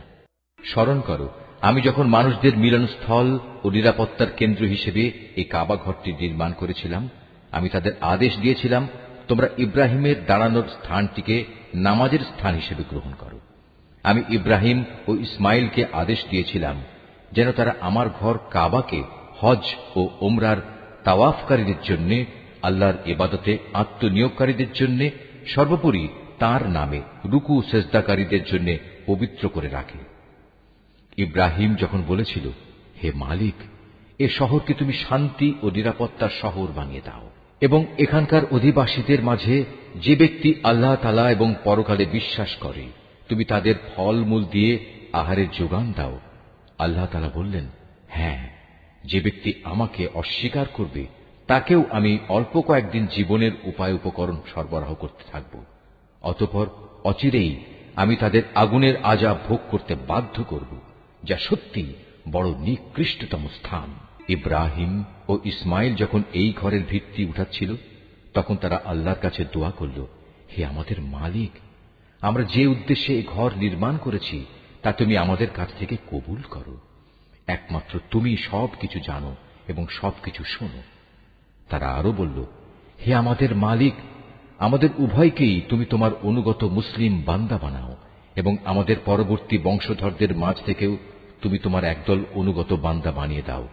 হে মালিক, তুমি আমাদের তোমার ইবাদতের আনুষ্ঠানিকতা সমূহ দেখিয়ে দাও এবং তুমি আমাদের উপর দয়া পরবশ হও, কারণ তুমি অত্যন্ত দয়া পরবশ ও পরম দয়ালু। হে আমাদের মালিক, তাদের বংশের মধ্যে তাদের নিজেদের মাঝ থেকে তুমি এমন একজন রসূল পাঠাও যে তাদের কাছে তোমার আয়াতসমূহ পড়ে শোনাবে, তাদের তোমার কিতাবের জ্ঞান ও প্রজ্ঞা শিক্ষা দেবে, উপরন্তু সে তাদের পবিত্র করে দেবে। হে আল্লাহ, তুমি আমাদের এই দোয়া কবুল করো, কারণ তুমি মহাপরাক্রমশালী ও পরম কুশলী। জেনে বুঝে যে নিজেকে মূর্খ বানিয়ে রেখেছে সে ব্যক্তি ছাড়া আর কে এমন হবে যে ইব্রাহিমের আনিত জীবন বিধান থেকে মুখ ফিরিয়ে নেবে? অথচ তাকে আমি দুনিয়ার নবুয়তের জন্য বাছাই করে নিয়েছি। শেষ বিচারের দিনেও সে আমার নেক লোকদের মধ্যে শামিল হবে। যখন আমি তাকে বললাম, তুমি আমার অনুগত মুসলিম হয়ে যাও, সে বলল, আমি সৃষ্টিকুলের মালিক আল্লাহ তাআলার পূর্ণ আনুগত্য স্বীকার করে নিলাম। যে পথ ইব্রাহিম নিজের জন্য বেছে নিল, সে পথে চলার জন্য সে তার সন্তান সন্ততিকেও ওসিয়ত করে গেল। ইয়াকুবও তার সন্তানদের ওসিয়ত করে বলল, হে আমার সন্তানরা, নিশ্চয়ই আল্লাহ তাআলা তোমাদের জন্য এই দ্বীন ইসলাম মনোনীত করে দিয়েছেন। অতএব কোন অবস্থায় এই জীবন বিধানের আনুগত্য স্বীকার ব্যতি রেখে তোমরা মৃত্যুবরণ করো না। হে ইহুদি জাতি, তোমরা কি তখন সেখানে উপস্থিত ছিলে যখন ইয়াকুবের সামনে তার মৃত্যু এসে হাজির হল এবং সে যখন তার ছেলে মেয়েদের বলল, বলো আমার মৃত্যুর পর তোমরা কার ইবাদত করবে? তারা বলল, আমরা অবশ্যই তোমার মাবুদ, তোমার পূর্বপুরুষ ইব্রাহিম, ইসমাইল ও ইসহাকের মাবুদের ইবাদত করব। এ মাবুদ হচ্ছেন একক, আমরা তাঁর আত্মসমর্পণকারী বান্দা হয়ে থাকব। এরা ছিল এক ধরনের জাতি যারা আজ গত হয়ে গেছে। তারা যা করে গেছে তা তাদের নিজেদের জন্য, আবার তোমরা যা করবে তা হবে তোমাদের নিজেদের জন্য। তারা যা কিছু করছিল সে ব্যাপারে তোমাদের কিছু জিজ্ঞেস করা হবে না। এরা ইহুদি ও নাসারারা বলে, তোমরা ইহুদি কিংবা খ্রিস্টান হয়ে যাও, তাহলে তোমরা সঠিক পথে পরিচালিত হবে। হে নবী, তুমি বলো, আমাদের কাছে তো বরং ইব্রাহিমের একনিষ্ঠ মতাদর্শই রয়েছে, আর সে কখনো মুশরিকদের অন্তর্ভুক্ত ছিল না। তোমরা বলো, আমরা তো আল্লাহর উপর ঈমান এনেছি এবং ঈমান এনেছি আল্লাহ তাআলা আমাদের কাছে যা কিছু নাজিল করেছেন তার উপর। আমাদের আগে ইব্রাহিম, ইসমাইল, ইসহাক, ইয়াকুব ও তাদের পরবর্তী সন্তানদের উপর যা কিছু নাজিল করা হয়েছে তাও আমরা মানি তাছাড়া মুসা, ঈসা সহ সব নবীকে তাদের মালিকের পক্ষ থেকে যা কিছু দেওয়া হয়েছে তার উপর আমরা ঈমান এনেছি। আমরা এদের কারো মধ্যেই কোনো তারতম্য করি না। আমরা তো হচ্ছি আল্লাহরই অনুগত বান্দা। আর এরা যদি তোমাদের মতোই আল্লাহর উপর ঈমান আনত, তাহলে তারাও সঠিক পথ পেত। তারা যদি সে পথ থেকে ফিরে আসে, তাহলে তারা অবশ্যই উপদলীয় অনৈক্যের মাঝে পড়ে যাবে। আল্লাহ তাআলাই তোমার জন্য যথেষ্ট হবেন। তিনি শোনেন, তিনিই জানেন। হে নবী, তাদের তুমি বলো, আসল রং হচ্ছে আল্লাহ তাআলারই। এমন কে আছে যার রং তার রঙের চেয়ে উৎকৃষ্ট হতে পারে? আমরা ঘোষণা করছি, আমরা তাঁরই ইবাদত করি। হে নবী, তুমি তাদের বলো, তোমরা কি স্বয়ং আল্লাহ তাআলার ব্যাপারেই আমাদের সাথে বিতর্কে লিপ্ত হতে চাও? অথচ তিনি যেমন আমাদের মালিক, তেমনি তিনি তোমাদেরও মালিক। আমাদের কাজ আমাদের জন্য, আর তোমাদের কাজ তোমাদের জন্য। আমরা তাঁর আনুগত্যের ব্যাপারে সবাই হচ্ছি নিষ্ঠাবান। অথবা তোমরা কি একথা বলতে চাও যে ইব্রাহিম, ইসমাইল, ইসহাক, ইয়াকুব ও তাদের বংশধররা সবাই ছিল ইহুদি কিংবা খ্রিস্টান? হে নবী, তুমি বলে দাও, এ ব্যাপারে তোমরা বেশি জানো না আল্লাহ তাআলা বেশি জানেন? যদি কোনো ব্যক্তি তার কাছে মজুদ আল্লাহর কাছ থেকে আগত সাক্ষ্য প্রমাণ গোপন করে, তাহলে তার চেয়ে বড় জালেম আর কে হতে পারে? আল্লাহ তাআলা তোমাদের কাজকর্মের ব্যাপারে মোটেই গাফেল নন। এরাও ছিল এক ধরনের সম্প্রদায় যারা আজ গত হয়ে গেছে। তারা যা করে গেছে তা তাদের জন্য, আর তোমাদের কর্মফল হবে তোমাদের জন্য। তারা যা কিছু করছিল সে ব্যাপারে তোমাদের কিছু জিজ্ঞাসা করা হবে না। কেবলা বদলের ব্যাপারে মানুষদের ভেতর থেকে কিছু মূর্খ লোক অচিরেই বলতে শুরু করবে, এ কি হল? এতদিন যে কেবলার উপর তারা প্রতিষ্ঠিত ছিল, আজ কিসে তাদের সেদিক থেকে ফিরিয়ে দিল? হে নবী, তুমি তাদের বলে দাও, পূর্ব পশ্চিম সবই আল্লাহ তাআলার জন্য। আল্লাহ তাআলা যাকে ইচ্ছা তাকে সঠিক পথে পরিচালিত করেন। এভাবেই আমি তোমাদের এক মধ্যপন্থী মানব দলে পরিণত করেছি, যেন তোমরা দুনিয়ার অন্যান্য মানুষদের উপর হেদায়েতের সাক্ষী হয়ে থাকতে পারো, এবং একইভাবে রসুলও তোমাদের উপর সাক্ষী হয়ে থাকতে পারে। যে কেবলার উপর তোমরা এতদিন প্রতিষ্ঠিত ছিলে, আমি তা এই উদ্দেশ্যেই নির্ধারণ করেছিলাম, যাতে করে আমি এ কথাটা জেনে নিতে পারি যে তোমাদের মধ্যে কে রসুলের অনুসরণ করে আর কে তার কথা থেকে ফিরে যায়। তাদের উপর এটা ছিল কঠিন পরীক্ষা। অবশ্য আল্লাহ তাআলা যাদের হেদায়েত দান করেছেন তাদের কথা আলাদা। আল্লাহ তাআলা কখনো তোমাদের ঈমান বিনষ্ট করবেন না। অবশ্যই আল্লাহ তাআলা মানুষদের সাথে বড় দয়ালু ও একান্ত মেহেরবান। কেবলা পরিবর্তনের জন্য তুমি আকাশের দিকে তাকিয়ে যেভাবে আমার আদেশের অপেক্ষায় থাকতে, তা আমি অবশ্যই দেখতে পেয়েছি। তাই আমি তোমার পছন্দ মতো দিককে কেবলা বানিয়ে দিচ্ছি। এখন থেকে তোমরা এই মর্যাদা সম্পন্ন মসজিদের দিকে ফিরে নামাজ আদায় করতে থাকবে। তোমরা যেখানেই থাকো না কেন, তোমাদের মুখমণ্ডল সেদিকে ফিরিয়ে দেবে। এসব লোক যাদের কাছে আগেই কিতাব নাজিল করা হয়েছিল, তারা ভালো করেই জানো। এ ব্যাপারটা তোমার মালিকের পক্ষ থেকে আসা সম্পূর্ণ একটি সত্য ঘটনা। এ সত্ত্বেও তারা যে আচরণ করে যাচ্ছে, আল্লাহ তাআলা তা থেকে মোটেই অনবহিত নন। যাদের ইতিপূর্বে কিতাব দান করা হয়েছে, তাদের সামনে যদি তুমি দুনিয়ার সব কয়টি প্রমাণও এনে হাজির করো, তারপরেও এরা তোমার কেবলার অনুসরণ করবে না, আর এরপর তুমিও তাদের কেবলার অনুসরণকারী হতে পারো না। তাছাড়া এদের এক দলও তো আরেক দলের কেবলার অনুসরণ করে না। আমার পক্ষ থেকে এই জ্ঞান তোমাদের কাছে পৌঁছার পর তুমি যদি তাদের ইচ্ছা আকাঙ্ক্ষার অনুসরণ করো, তাহলে অবশ্যই তুমি জালেমদের দলে শামিল হয়ে যাবে। যাদের আমি কিতাব দান করেছি, এরা তাকে এত ভালো করে চেনে যেমনি এরা চেনে আপন ছেলেদের। এদের একদল সত্য গোপন করার চেষ্টা করছে, অথচ এরা তো সবকিছুই জানে। হে নবী, তুমি তাদের বলো, তোমার মালিকের পক্ষ থেকে এ হচ্ছে একমাত্র সত্য। সুতরাং কোন অবস্থায় তোমরা সন্দেহ পোষণকারীদের দলে শামিল হও না।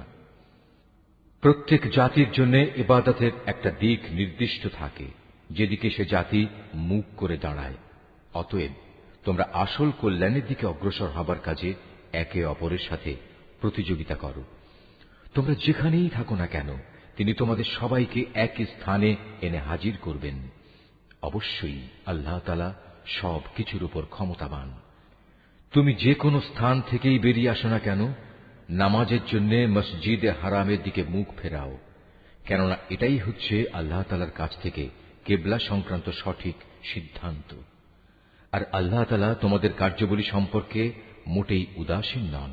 হে নবী, যেদিক থেকেই তুমি বেরিয়ে আসবে নামাজের জন্য সেখান থেকেই মসজিদে হারামের দিকে মুখ ফিরিয়ে দাঁড়িয়ে যেও। এ সময় যেখানেই তুমি থাকো না কেন সে কাবার দিকে মুখ ফিরিয়ে নেবে। তাহলে প্রতিপক্ষের লোকদের কাছে তোমাদের বিরুদ্ধে খাড়া করানোর মতো কোনো যুক্তি অবশিষ্ট থাকবে না। তাদের মধ্য থেকে যারা বাড়াবাড়ি করে তাদের কথা অবশ্য আলাদা। তোমরা এসব ব্যক্তিদের ভয় করো না, তোমরা বরং ভয় করো আমাকে, যাতে করে আমি তোমাদের উপর আমার নিয়ামত পূর্ণ করে দিতে পারি। এর ফলে তোমরাও সঠিক পথের সন্ধান পেতে পারো। এই সঠিক পথের সন্ধান দেওয়ার জন্যই আমি এভাবে তোমাদের কাছে তোমাদের মাঝ থেকেই একজনকে রসূল করে পাঠিয়েছি, যে ব্যক্তি প্রথমত তোমাদের কাছে আমার আয়াত পড়ে শোনাবে, দ্বিতীয়ত সে তোমাদের জীবন পরিশুদ্ধ করে দেবে, এবং তৃতীয়ত সে তোমাদের আমার কিতাব ও তার অন্তর্নিহিত জ্ঞান শিক্ষা দেবে। সর্বোপরি সে তোমাদের এমন বিষয়সমূহের জ্ঞান দান করবে যা তোমরা কখনো জানতে না। অতএব এসব অনুগ্রহের জন্য তোমরা আমাকেই স্মরণ করো, তাহলে আমিও তোমাদের স্মরণ করব। তোমরা আমার কৃতজ্ঞতা আদায় করো এবং কখনো তোমরা আমার অকৃতজ্ঞ হইও না। হে মানুষ, তোমরা যারা ঈমান এনেছ, পরম ধৈর্য ও খালেস নামাজের মাধ্যমে তোমরা আমার কাছে সাহায্য প্রার্থনা করো। অবশ্যই আল্লাহ তাআলা ধৈর্যশীল মানুষদের সাথে আছেন। যারা আল্লাহ তাআলার পথে নিহত হয়েছে তাদের তোমরা কখনো মৃত বলো না, বরং তারাই হচ্ছে আসল জীবিত মানুষ। কিন্তু এ বিষয়টির কিছুই তোমরা জানো না। আমি অবশ্যই ঈমানের দাবিতে তোমাদের পরীক্ষা করব। কখনো ভয় ভীতি, কখনো ক্ষুধা অনাহার, কখনো তোমাদের জান মাল ও ফসল আদির ক্ষতি সাধন করে তোমাদের পরীক্ষা করা হবে। যারা ধৈর্যের সাথে এর মোকাবেলা করে তুমি সেই ধৈর্যশীলদের আমার নিয়ামতের সুসংবাদ দান করো। যখনই তাদের সামনে কোনো পরীক্ষা এসে হাজির হয় তখনই তারা বলে, আমরা তো আল্লাহর জন্যেই, আমাদের তো একদিন আল্লাহর কাছেই ফিরে যেতে হবে। বস্তুত এরা হচ্ছে সেসব ব্যক্তি যাদের উপর রয়েছে তাদের মালিকের পক্ষ থেকে অগণিত রহমত ও অপার করুণা, আর এরাই সঠিক পথ প্রাপ্ত। অবশ্যই সাফা এবং মারওয়া পাহাড় দুটো হচ্ছে আল্লাহ তাআলার নিদর্শনসমূহের অন্যতম। অতএব যদি তোমাদের মধ্যে কোনো লোক হজ কিংবা উমরা আদায় করার ইরাদা করে, তার জন্য এই উভয় পাহাড়ের মাঝে তাওয়াফ করাতে দোষের কিছু নেই। কেননা যদি কোনো ব্যক্তি অন্তরের নিষ্ঠার সাথে কোনো ভালো কাজ করে তাহলে তারা যেন জেনে রাখে নিঃসন্দেহে আল্লাহ তাআলা কৃতজ্ঞতা পরায়ণ ও প্রভূত জ্ঞানের অধিকারী। মানুষের জন্য যেসব বিধান আমি আমার কিতাবে বর্ণনা করে দিয়েছি, তারপর যারা আমার নাজিল করা সেসব সুস্পষ্ট নিদর্শন সমূহ ও পরিষ্কার পথ নির্দেশ গোপন করে, এরাই হচ্ছে সেসব লোক যাদের উপর আল্লাহ তাআলা অভিসম্পাত করেন। অভিশাপ বর্ষণ করে অন্যান্য অভিশাপকারীরাও, তবে তারা এ কাজ থেকে ফিরে আসবে এবং নিজেদের সংশোধন করে নেবে। খোলাখুলিভাবে তারা সেসব সত্য কথা প্রকাশ করবে যা এতদিন আহলে কিতাবরা গোপন করে আসছিল। এরাই হবে সেসব লোক যাদের উপর আমি দয়া পরবশ হব। আমি পরম ক্ষমাকারী, দয়ালু। যারা কুফরি করেছে এবং এই কাফের অবস্থায় মৃত্যুবরণ করেছে তাদের উপর আল্লাহর অভিশাপ, ফেরেশতাদের অভিশাপ, সর্বোপরি অভিশাপ সমগ্র মানবকুলের। এই অভিশপ্ত অবস্থা নিয়েই এরা সেখানে চিরদিন থাকবে। শাস্তির মাত্রা এদের উপর থেকে বিন্দু মাত্র কম করা হবে না, তাদের কোন রকম অবকাশও দেয়া হবে না। তোমাদের মাবুদ হচ্ছেন একজন, তিনি ছাড়া দ্বিতীয় কোনো মাবুদ নেই। তিনি দয়ালু, তিনি মেহেরবান। নিঃসন্দেহে আসমান জমিনের সৃষ্টির মাঝে, রাত দিনের এই আবর্তনের মাঝে, মহাসাগরে ভাসমান জাহাজসমূহে যা মানুষের জন্য কল্যাণকর দ্রব্য সামগ্রী নিয়ে ঘুরে বেড়ায়, এর সব কয়টিতে আল্লাহ তাআলার নিদর্শন মজুদ রয়েছে। আরো আছে আল্লাহ তাআলা আকাশ থেকে বৃষ্টি আকারে যা কিছু নাজিল করেন সেই বৃষ্টির পানির মাঝে। ভূমির নির্জীব হওয়ার পর তিনি এ পানি দ্বারা তাতে নতুন জীবন দান করেন। অতঃপর এই ভূখণ্ডে সব ধরনের প্রাণীর তিনি আবির্ভাব ঘটান। অবশ্যই বাতাসের প্রবাহ সৃষ্টি করার মাঝে এবং সে মেঘমালা যা আসমান জমিনের মাঝে বশীভূত করে রাখা হয়েছে, তার মাঝে সুস্থ বিবেকবান সম্প্রদায়ের জন্য নিদর্শন রয়েছে। মানুষদের মাঝে কিছু সংখ্যক এমনও রয়েছে যে আল্লাহর বদলে অন্য কিছুকে তার সমকক্ষ মনে করে। তারা তাদের তেমনি ভালোবাসে যেমনটি শুধু আল্লাহ তাআলাকেই তাদের ভালোবাসা উচিত। আর যারা সত্যিকার অর্থে আল্লাহ তাআলার উপর ঈমান আনে তারা তো তাকেই সর্বাধিক পরিমাণে ভালোবাসবে। যারা আল্লাহর আনুগত্য না করে বাড়াবাড়ি করছে তারা যদি আযাব স্বচক্ষে দেখতে পেত তাহলে এরা বুঝতে পারত আসমান জমিনের সমুদয় শক্তি একমাত্র আল্লাহর জন্যই। শাস্তি দেওয়ার ব্যাপারে তিনি অত্যন্ত কঠোর। সেদিন ভয়াবহ শাস্তি দেখে হতভাগ্য লোকেরা দুনিয়ায় যাদের তারা মেনে চলত তাদের অনুসারীদের সাথে সম্পর্ক ছেদের কথা বলবে।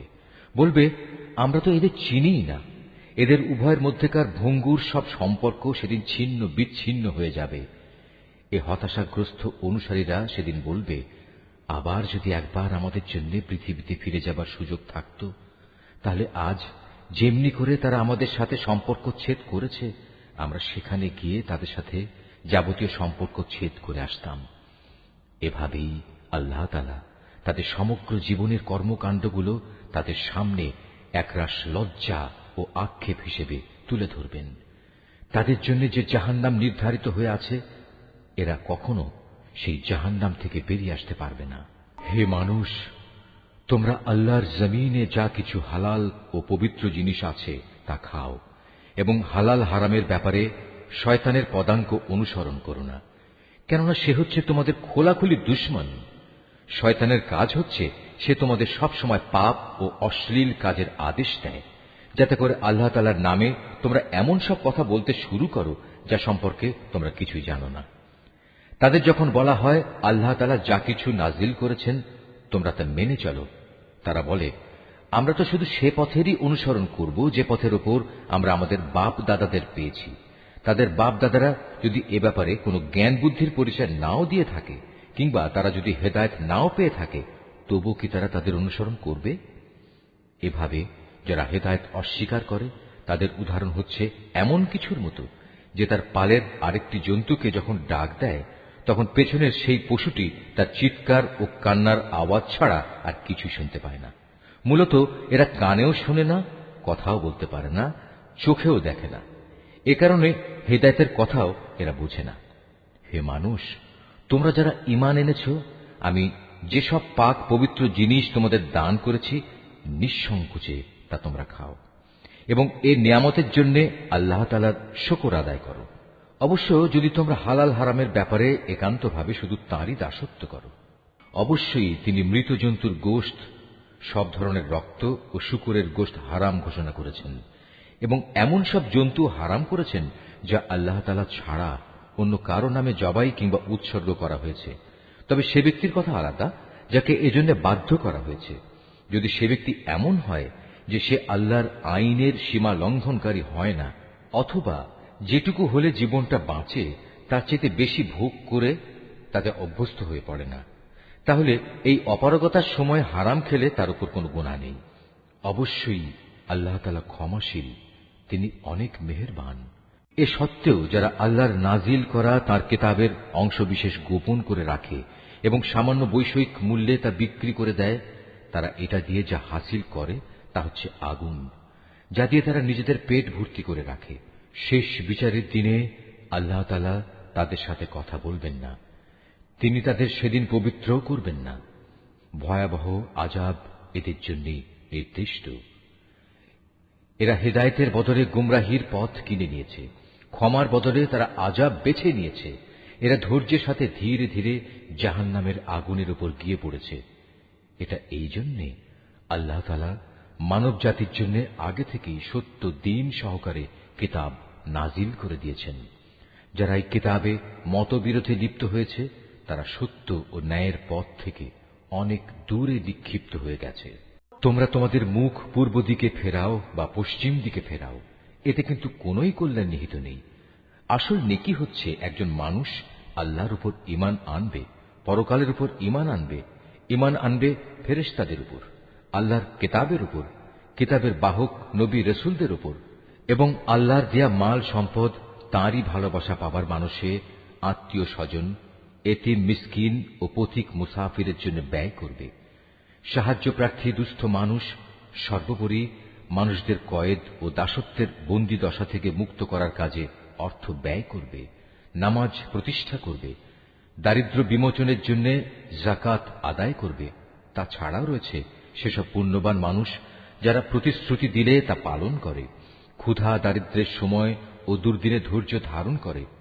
মূলত এরাই হচ্ছে সত্যবাদী এবং এরাই হচ্ছে প্রকৃত আল্লাহভীরু মানুষ। হে মানুষ, যারা ঈমান এনেছ, তোমাদের জন্য নরহত্যার কিসাস তথা প্রতিশোধ কিভাবে নিতে হবে তা নির্ধারণ করে দেয়া হয়েছে, এবং তা এই যে মৃত স্বাধীন ব্যক্তির বদলে স্বাধীন ব্যক্তি দণ্ডাজ্ঞা পাবে, দাসের বদলে পাবে দাস, নারীর বদলে নারীর উপর দণ্ড প্রযোজ্য হবে। অবশ্য যে হত্যাকারীকে, যাকে হত্যা করা হয়েছে, তার পরিবারের লোকেরা কিংবা তার ভাইয়ের পক্ষ থেকে ক্ষমা করে দেয়া হয়, তার ক্ষেত্রে কোনো ন্যায়ানুগ পন্থা অনুসরণ করে তা সম্পন্ন করতে হবে। এটা তোমাদের মালিকের পক্ষ থেকে দণ্ড হ্রাস করার উপায় এবং তার একটি অনুগ্রহ মাত্র। যদি কেউ এর পরেও বাড়াবাড়ি করে তাহলে তার জন্য কঠোর শাস্তি রয়েছে। হে বিবেকবান লোকেরা, আল্লাহর নির্ধারিত এই কিসাসের মাঝেই সত্যিকার অর্থে তোমাদের সমাজ ও জাতির জীবন নিহিত রয়েছে। আশা করা যায় অতঃপর তোমরা সতর্ক হয়ে চলবে। হে ঈমানদার লোকেরা, তোমাদের জন্য এই আদেশ জারি করা হয়েছে যে যদি তোমাদের মাঝে কোনো লোকের মৃত্যু এসে হাজির হয় এবং সে যদি কিছু সম্পদ রেখে যায়, তাহলে ন্যায়ানুগ পন্থায় তা বন্টনের কাজে তার পিতামাতা ও আত্মীয় স্বজনের জন্য ওসিয়তের ব্যবস্থা রয়েছে। এটা পরহেজগার লোকদের উপর একান্ত করণীয়। যারা তার এই ওসিয়ত শুনে নেওয়ার পর নিজেদের স্বার্থে তা পাল্টে নিল, তাদের জানা উচিত এটা বদলানোর অপরাধের দায়িত্ব তাদের উপরেই বর্তাবে। আল্লাহ তাআলা সবকিছুই শোনেন এবং সবকিছুই তার জানা। অবশ্য কারো যদি ওসিয়তকারীর কাছ থেকে এই ধরনের আশঙ্কা থাকে যে সে পক্ষপাতিত্ব করে কারো প্রতি অবিচার করে গেছে কিংবা কারো সাথে এর ফলে নাইনসাফি করা হয়েছে, তাহলে যদি সদিচ্ছা নিয়ে মূল বিষয়টি সংশোধন করে নেয়, এতে তার কোনো দোষ হবে না। আল্লাহ তাআলা বড়ই ক্ষমাশীল, মেহেরবান। হে মানুষ, তোমরা যারা ঈমান এনেছ, তোমাদের উপর রোজা ফরজ করে দেয়া হয়েছে, যেমনি করে ফরজ করা হয়েছিল তোমাদের পূর্ববর্তী লোকদের উপর, যেন তোমরা এর মাধ্যমে আল্লাহকে ভয় করতে পারো। রোজা ফরজ করা হয়েছে কয়েকটি নির্দিষ্ট দিনের জন্য।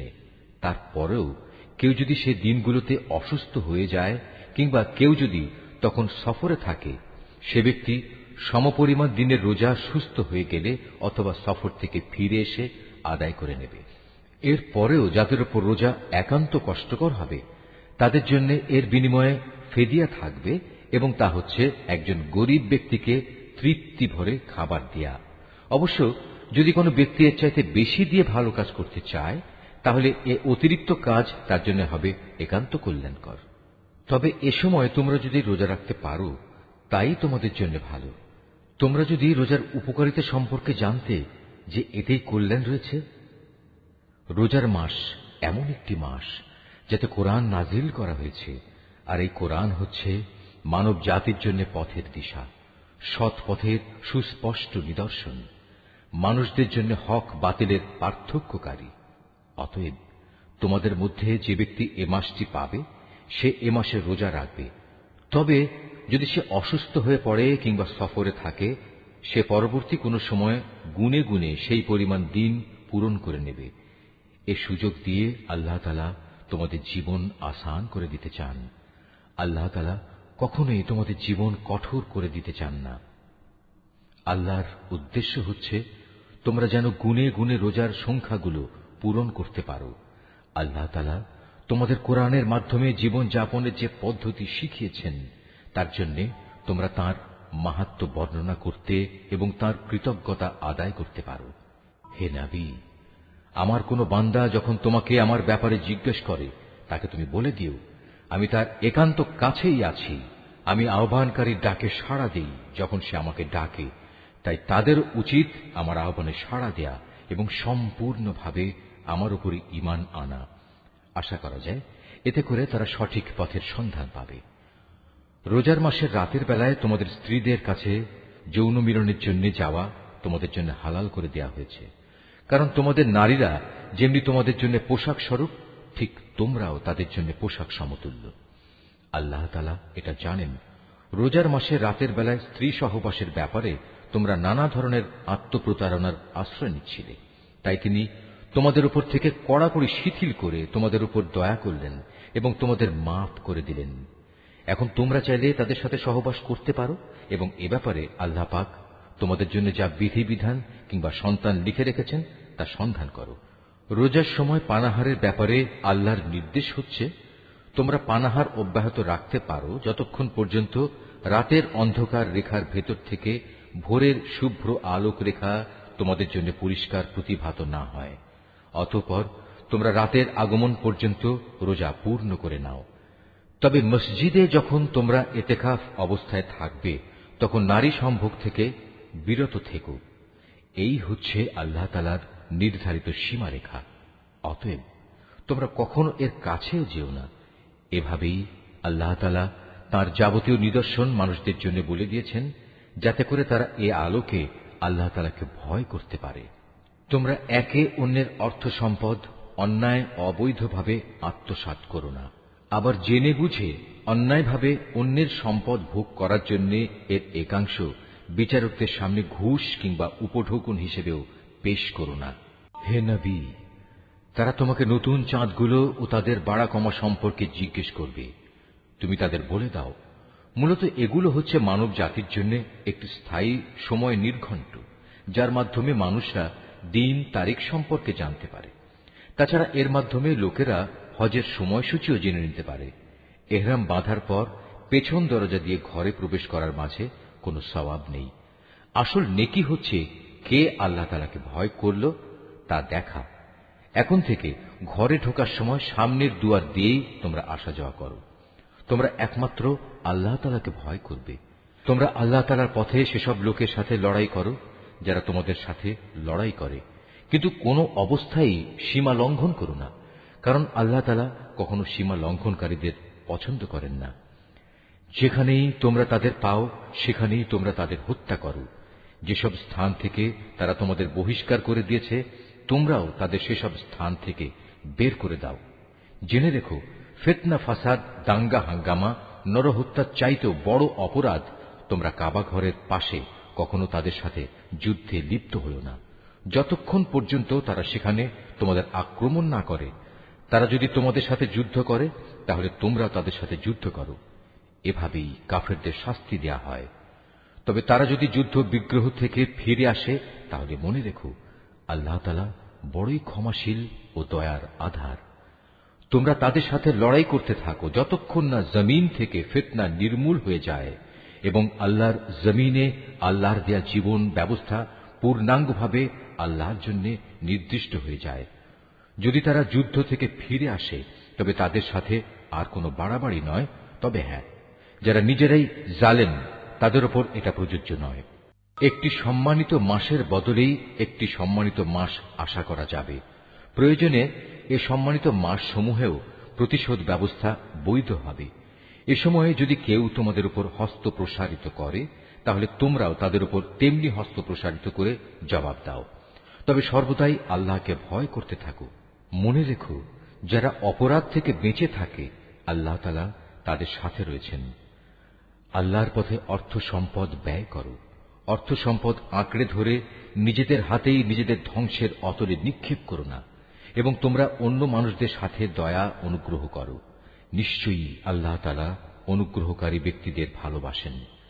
আল্লাহ তাআলা সন্তুষ্টির জন্য হজ ও ওমরা সম্পন্ন করো। পথে যদি তোমাদের কোথাও বাধা দেয়া হয় তাহলে সে স্থানে কোরবানির জন্য যা কিছু সহজভাবে হাতের কাছে পাওয়া যায় তা দিয়েই কোরবানি আদায় করে নাও। তবে কোরবানির পশু তার নির্দিষ্ট গন্তব্যস্থলে পৌঁছার আগ পর্যন্ত তোমরা তোমাদের মাথা মুন্ডন করো না। যদি তোমাদের মধ্যে কোনো ব্যক্তি অসুস্থ হয়ে পড়ে অথবা যদি তার মাথায় কোনো রোগ থাকে যে কারণে আগেই তার মাথা মুন্ডন করা প্রয়োজন হয়ে পড়ে, তাহলে সে যেন এর বিনিময়ে ফিদিয়া আদায় করে, এবং তা হচ্ছে কিছু রোজা রাখা অথবা অর্থ দান করা কিংবা কোরবানি আদায় করা। অতঃপর তোমরা যখন নিরাপদ হয়ে যাবে তখন তোমাদের কেউ যদি একসাথে হজ ও ওমরা আদায় করতে চায়, তার উচিত তার সাধ্য অনুযায়ী কোরবানি আদায় করা।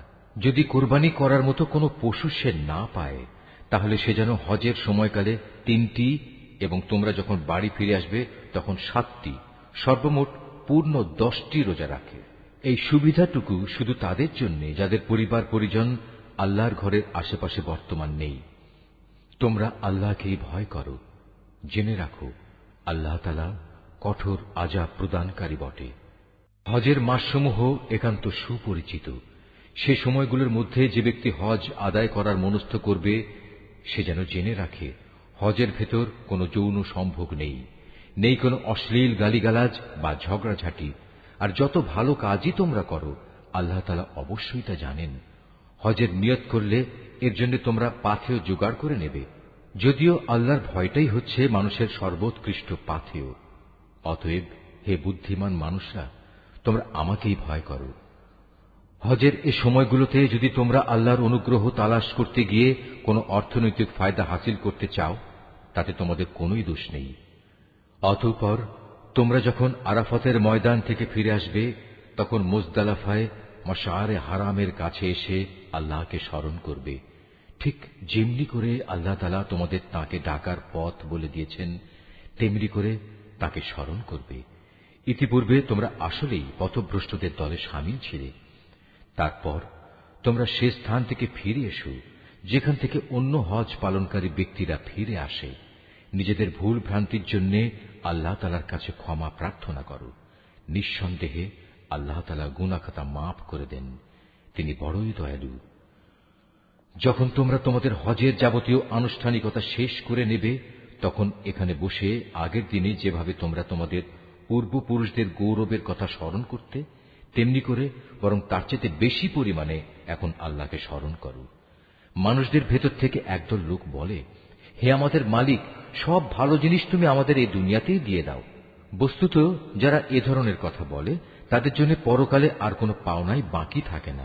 আবার এ মানুষদেরই আর একদল বলে, হে আমাদের প্রতিপালক, এ দুনিয়ায়ও তুমি আমাদের কল্যাণ দান করো, পরকালেও তুমি আমাদের কল্যাণ দাও, সর্বোপরি তুমি আমাদের আগুনের আযাব থেকে নিষ্কৃতি দাও।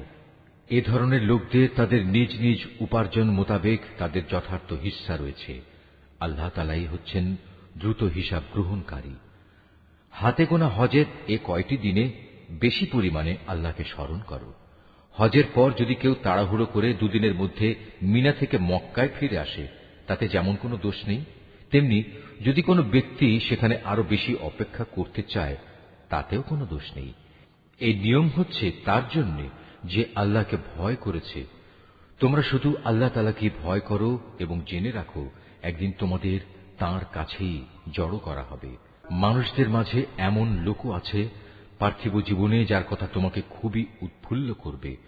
তার মনে যা কিছু আছে তার উপর সে আল্লাহ তাআলাকে সাক্ষী বানায়, কিন্তু এর প্রকৃত পরিচয় হচ্ছে সে ভীষণ ঝগড়াটে ব্যক্তি। আবার সে যখন আল্লাহর জমিনের কোথাও ক্ষমতার আসনে বসতে পারে, তখন সে নানা প্রকারে অশান্তি সৃষ্টি করতে শুরু করে, জমিনের শস্য ক্ষেত্র বিনাশ করে, জীবজন্তুর বংশ নির্মূল করতে চায়।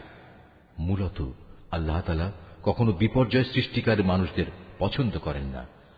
যখন তাকে বলা হয় ফিতনা ফাসাদ সৃষ্টি না করে তুমি আল্লাহ তাআলাকে ভয় করো, তখন তাকে মিথ্যা অহংকারে পেয়ে বসে, যা গুনাহর সাথে মেশানো থাকে। মূলত এ চরিত্রের লোকের জন্য জাহান্নামই যথেষ্ট, আর তা হচ্ছে একান্ত নিকৃষ্টতম ঠিকানা। এ মানুষদের ভেতর আবার এমন কিছু লোক রয়েছে যারা আল্লাহ তাআলার এতটুকু সন্তুষ্টি লাভের জন্য নিজের জীবন পর্যন্ত বিক্রি করে দেয়। আল্লাহ তাআলা এ ধরনের বান্দাদের প্রতি সত্যিই অনুগ্রহশীল। হে ইমানদার লোকেরা, তোমরা পুরোপুরি ইসলামের ছায়াতলে এসে যাও এবং কোনো অবস্থায় অভিশপ্ত শয়তানের পদাঙ্ক অনুসরণ করো না, কেননা শয়তান হচ্ছে তোমাদের প্রকাশ্যতম দুশমন। আল্লাহ তাআলার পক্ষ থেকে এসব সুস্পষ্ট নিদর্শন তোমাদের কাছে এসে যাওয়ার পরও যদি তোমাদের পদস্খলন হয়, তাহলে নিশ্চিত জেনে রাখো আল্লাহ তাআলা মহাবিজ্ঞ ও পরাক্রমশালী। তারা কি সেদিনের অপেক্ষা করছে যখন আল্লাহ তাআলা স্বয়ং তাঁর ফেরেশতা সহ মেঘের ছায়া দিয়ে এখানে আসবেন এবং তখন তাদের ভাগ্যের চূড়ান্ত ফয়সালা হয়ে যাবে? সব কয়টি ব্যাপার সর্বশেষে তাঁর কাছেই উপনীত হবে। তুমি বনী ইসরায়েলদের জিজ্ঞেস করো, কি পরিমাণ সুস্পষ্ট নিদর্শন আমি তাদের দান করেছি। আমি তাদের বলেছি, যার কাছে হেদায়েতের নিয়ামত আসার পর সে নিজে তা বদলে ফেলে, তার জন্য আল্লাহ তাআলা কঠোর শাস্তি দানকারী। যারা আল্লাহ তাআলাকে অস্বীকার করেছে তাদের জন্য তাদের এ পার্থিব জীবনটা খুব লোভনীয় করে সাজিয়ে রাখা হয়েছে। এরা ঈমানদার ব্যক্তিদের বিদ্রূপ করে, অথচ এই ঈমানদার ব্যক্তি যারা আল্লাহ তাআলাকে ভয় করেছে, শেষ বিচারের দিন তাদের মর্যাদা এদের তুলনায় অনেক বেশি হবে। আল্লাহ তাআলা যাকে চান তাকে অপরিমিত রিজিক দান করেন। একসময় সব মানুষ একই উম্মতের অন্তর্ভুক্ত ছিল, পরে এরা নানা দলে উপদলে বিভক্ত হয়ে তাদের স্রষ্টাকেই ভুলে গেল। তখন আল্লাহ তাআলা সঠিক পথের অনুসারীদের সুসংবাদবাহী আর গুনাহগারদের জন্য আযাবের সতর্ককারী হিসেবে নবীদের পাঠালেন। তিনি সত্যসহ গ্রন্থ নাজিল করলেন, যেন তা মানুষদের এমন পারস্পরিক বিরোধ সমূহের চূড়ান্ত ফয়সালা করতে পারে যে ব্যাপারে তারা মতবিরোধ করে। তাদের কাছে সুস্পষ্ট হিদায়াত পাঠানো সত্ত্বেও তারা পারস্পরিক বিদ্রোহ ও বিদ্বেষ সৃষ্টির জন্য মতবিরোধ করেছে। অতঃপর আল্লাহ তাআলা তাদের সবাইকে স্বীয় ইচ্ছায় সেই সঠিক পথ দেখালেন, যার ব্যাপারে ইতিপূর্বে তাদের মধ্যে মতবিরোধ সৃষ্টি হয়েছিল। আল্লাহ তাআলা যাকে চান তাকে সঠিক পথ দেখান। তোমরা কি মনে করে নিয়েছ যে তোমরা এমনি এমনিই বেহেশতে চলে যাবে? এখনো পূর্ববর্তী নবীদের অনুসারীদের বিপদের মতো কিছুই তোমাদের উপর নাজিল হয়নি। তাদের উপর বহু ধরনের বিপর্যয় ও সংকট এসেছে। কঠোর নির্যাতনে তারা নির্যাতিত হয়েছে, কঠিন নিপীড়নে তারা শিহরিত হয়ে উঠেছে। এমনকি স্বয়ং আল্লাহর নবী ও তার সঙ্গী সাথীরা অত্যাচারে অতিষ্ঠ হয়ে এক পর্যায়ে এই বলে আর্তনাদ করে উঠেছে, আল্লাহ তাআলার সাহায্য কবে আসবে? আল্লাহ তাআলা তাঁর প্রিয়জনদের সান্ত্বনা দিয়ে বললেন, অবশ্যই আল্লাহ তাআলার সাহায্য অতি নিকটে। তারা তোমার কাছে জানতে চাইবে তারা কি কি খাতে খরচ করবে। তুমি তাদের বলে দাও, যা কিছুই তোমরা তোমাদের পিতামাতার জন্য, আত্মীয় স্বজনদের জন্য, এতিম অসহায় মিসকিনদের জন্য এবং মুসাফিরদের জন্য খরচ করবে, তাই আল্লাহ তাআলা গ্রহণ করবেন। যা ভালো কাজ তোমরা করবে আল্লাহ তাআলা তা অবশ্যই জানতে পারবেন। সত্য প্রতিষ্ঠা ও অসত্য নির্মূল করার জন্য যুদ্ধ তোমাদের উপর ফরজ করে দেয়া হয়েছে, আর এটাই তোমাদের ভালো লাগে না। কিন্তু তোমাদের জেনে রাখা উচিত, এমন কোন জিনিস তো থাকতে পারে যা তোমাদের ভালো লাগে না, অথচ তাই তোমাদের জন্য কল্যাণকর। আবার একইভাবে এমন কোন জিনিস যা তোমাদের খুবই ভালো লাগবে, কিন্তু পরিণামে তা হবে তোমাদের জন্য খুবই ক্ষতিকর। আল্লাহ তাআলাই সব চাইতে ভালো জানেন, তোমরা কিছুই জানো না। সম্মানিত মাস ও তাতে যুদ্ধ করা সম্পর্কে তারা তোমাকে জিজ্ঞেস করবে। তুমি তাদের বলে দাও, এই মাসে যুদ্ধ বিগ্রহ করা অনেক বড় গুনার কথা, কিন্তু আল্লাহর কাছে এর চাইতে বড় গুনাহ হচ্ছে আল্লাহর পথ থেকে মানুষদের ফিরিয়ে রাখা, আল্লাহকে অস্বীকার করা, খানায়ে কাবার দিকে যাওয়ার পথ রোধ করা ও সেখানকার অধিবাসীদের সেখান থেকে বের করে দেয়া। আর আল্লাহ দ্রোহিতার ফিতনা, ফাসাদ, হত্যাকাণ্ডের চাইতেও অনেক বড় অন্যায়। এ কারণেই এরা তোমাদের সাথে এ মাসসমূহে লড়াই বন্ধ করে দেবে বলে তুমি ভেবো না। তারা তো পারলে বরং তোমাদের সবাইকে তোমাদের ইসলামী জীবন বিধান থেকেও ফিরিয়ে নিতে চাইবে। যদি তোমাদের কোনো ব্যক্তি তার দ্বীন থেকে ফিরে যায়, অতঃপর সে মৃত্যুমুখে পতিত হয় এমন অবস্থায় যে সে সুস্পষ্ট কাফের ছিল, তাহলে তারাই হবে সে লোক যাদের যাবতীয় কর্মকাণ্ড দুনিয়া আখিরাতে বিফলে যাবে, আর এরাই হবে জাহান্নামের অধিবাসী। সেখানে তারা চিরদিন থাকবে। যারা ঈমান এনেছে, যারা হিজরত করেছে এবং আল্লাহর পথে জিহাদ করেছে, তারাই আল্লাহ তাআলার পক্ষ থেকে অনুগৃহীত হবার আশা করতে পারে। আল্লাহ তাআলা ক্ষমাশীল, অত্যন্ত দয়ালু। হে নবী, এরা তোমাকে মদ ও জুয়া সম্পর্কে জিজ্ঞেস করবে। তুমি তাদের বলে দাও, এ দুটো জিনিসের মধ্যে অনেক বড় ধরনের পাপ রয়েছে। যদিও মানুষের জন্য এর কিছু কিছু ব্যবসায়িক উপকারিতাও রয়েছে, কিন্তু এ উভয়ের ধ্বংসকারী গুনাহ তার ব্যবসায়িক উপকারিতার চাইতে অনেক বেশি। তারা তোমাকে এও জিজ্ঞেস করে তারা নেক কাজে কি কি খরচ করবে। তুমি তাদের বলো, দৈনন্দিন প্রয়োজন পূরণের পর যা অতিরিক্ত তাই। আল্লাহ তাআলা এভাবে তোমাদের জন্য তাঁর আয়াতসমূহ খুলে খুলে বলে দেন, যাতে করে তোমরা এ নিয়ে চিন্তা ভাবনা করতে পারো। এ নির্দেশ তোমাদের ইহকাল ও পরকালের কল্যাণের জন্যই। তোমাকে তারা এতিমদের ব্যাপারে জিজ্ঞেস করবে, তুমি বলো, তাদের জন্য গৃহীত সব পন্থাই উত্তম, যদি তোমরা তোমাদের ধন সম্পদ তাদের সাথে মিশিয়ে ফেলো, তাতে কোনো দোষ নেই, কারণ তারা তো তোমাদেরই ভাই। আর আল্লাহ তাআলা এটা ভালো করেই জানেন কে ন্যায়ানুগ পন্থায় আছে আর কে ফাসাদি স্বভাবের লোক। আল্লাহ তাআলা চাইলে এ ব্যাপারে আরো অধিক কড়াকড়ি আরোপ করতে পারতেন।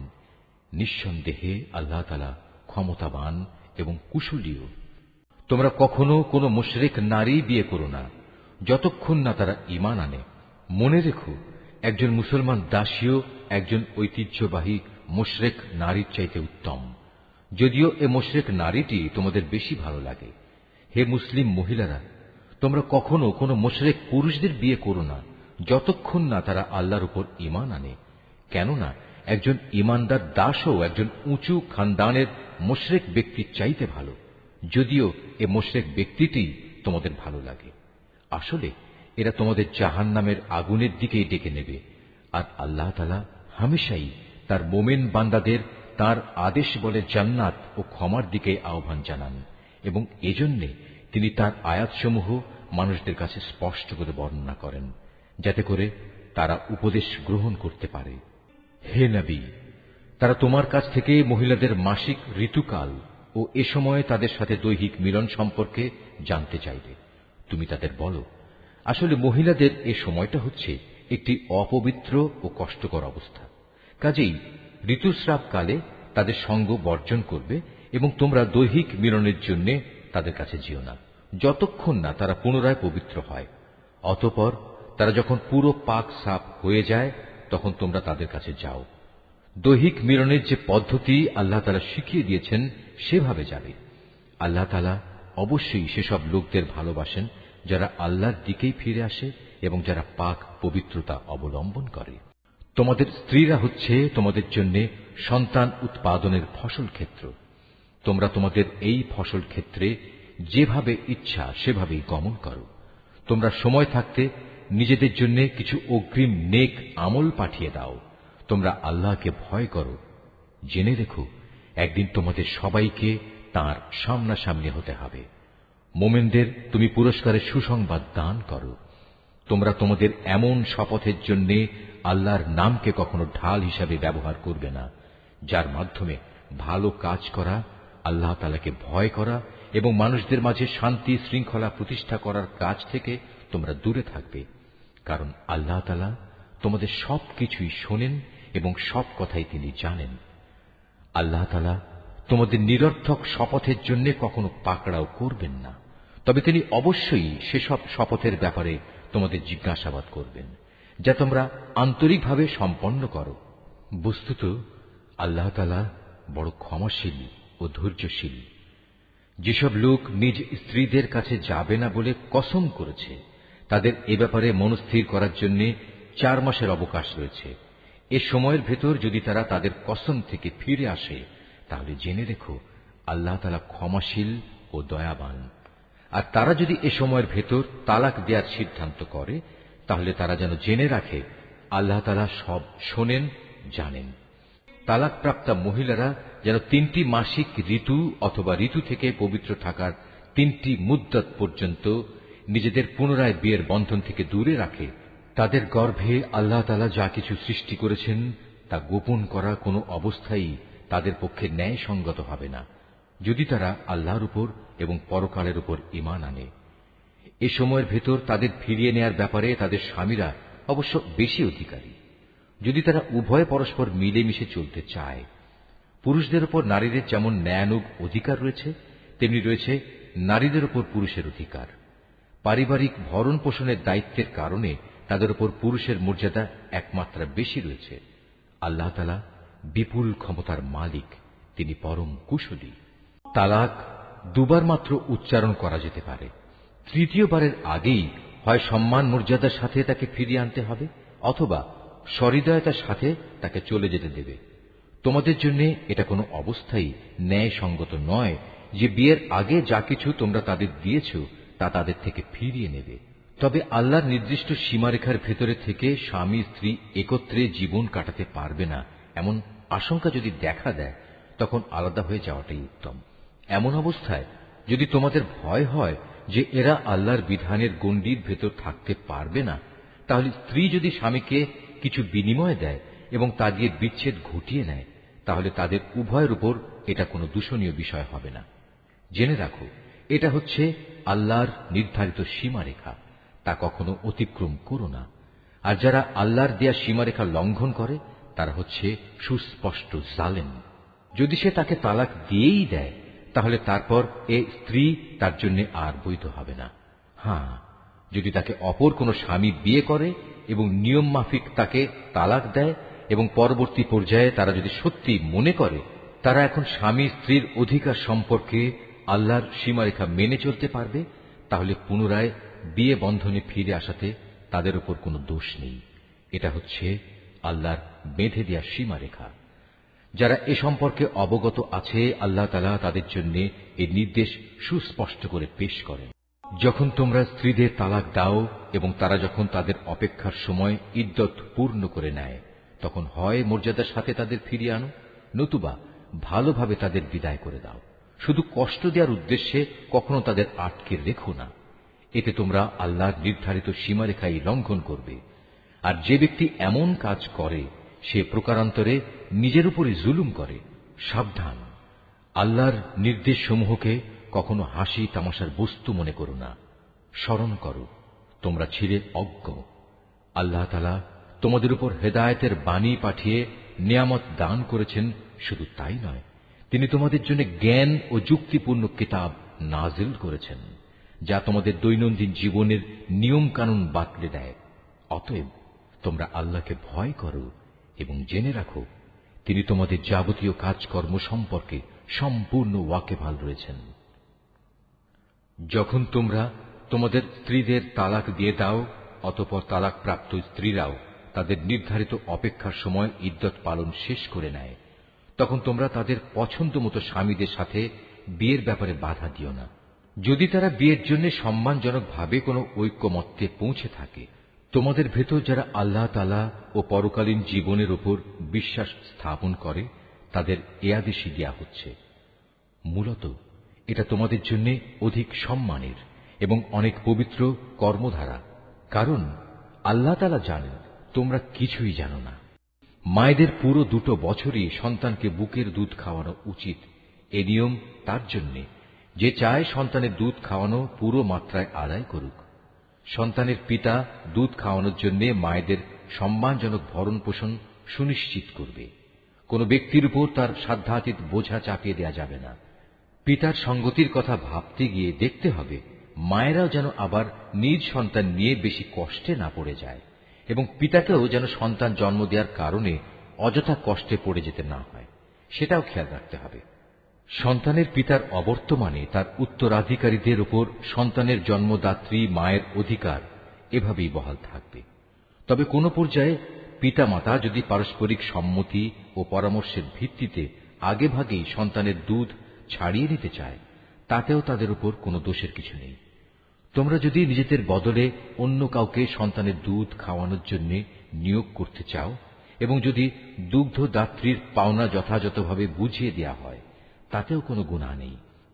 সর্বাবস্থায় আল্লাহ তাআলাকে ভয় করো এবং জেনে রেখো, তোমরা যা কিছুই করো আল্লাহ তাআলা তার সব কিছুই দেখতে পান।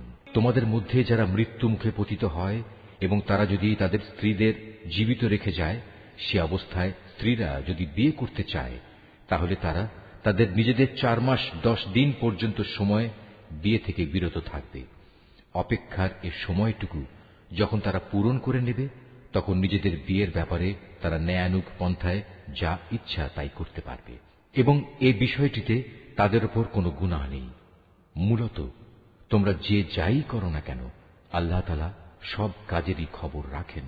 এমনকি সে অপেক্ষার সময় শেষ হওয়ার আগেও তোমরা কেউ যদি তাকে বিয়ে করার জন্য পয়গাম পাঠাও, কিংবা তেমন কোনো ইচ্ছা যদি তোমরা নিজেদের মনের ভেতর লুকিয়েও রাখো, তাতেও তোমাদের উপর কোনো দোষ নেই।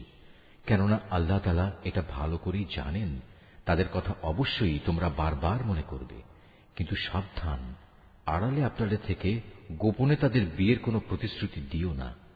তাদের সাথে কখনো তোমাদের কথা বলতে হলে তা বলবে সম্মানজনক পন্থায়। আর ইদ্দত অপেক্ষার শরীয়ত সম্মত সময় শেষ হবার আগে কখনো তার সাথে বিয়ের সংকল্প করো না। জেনে রেখো, তোমাদের মনের সব ইচ্ছা অভিসন্ধির কথা কিন্তু আল্লাহ তাআলা ভালো করেই জানেন।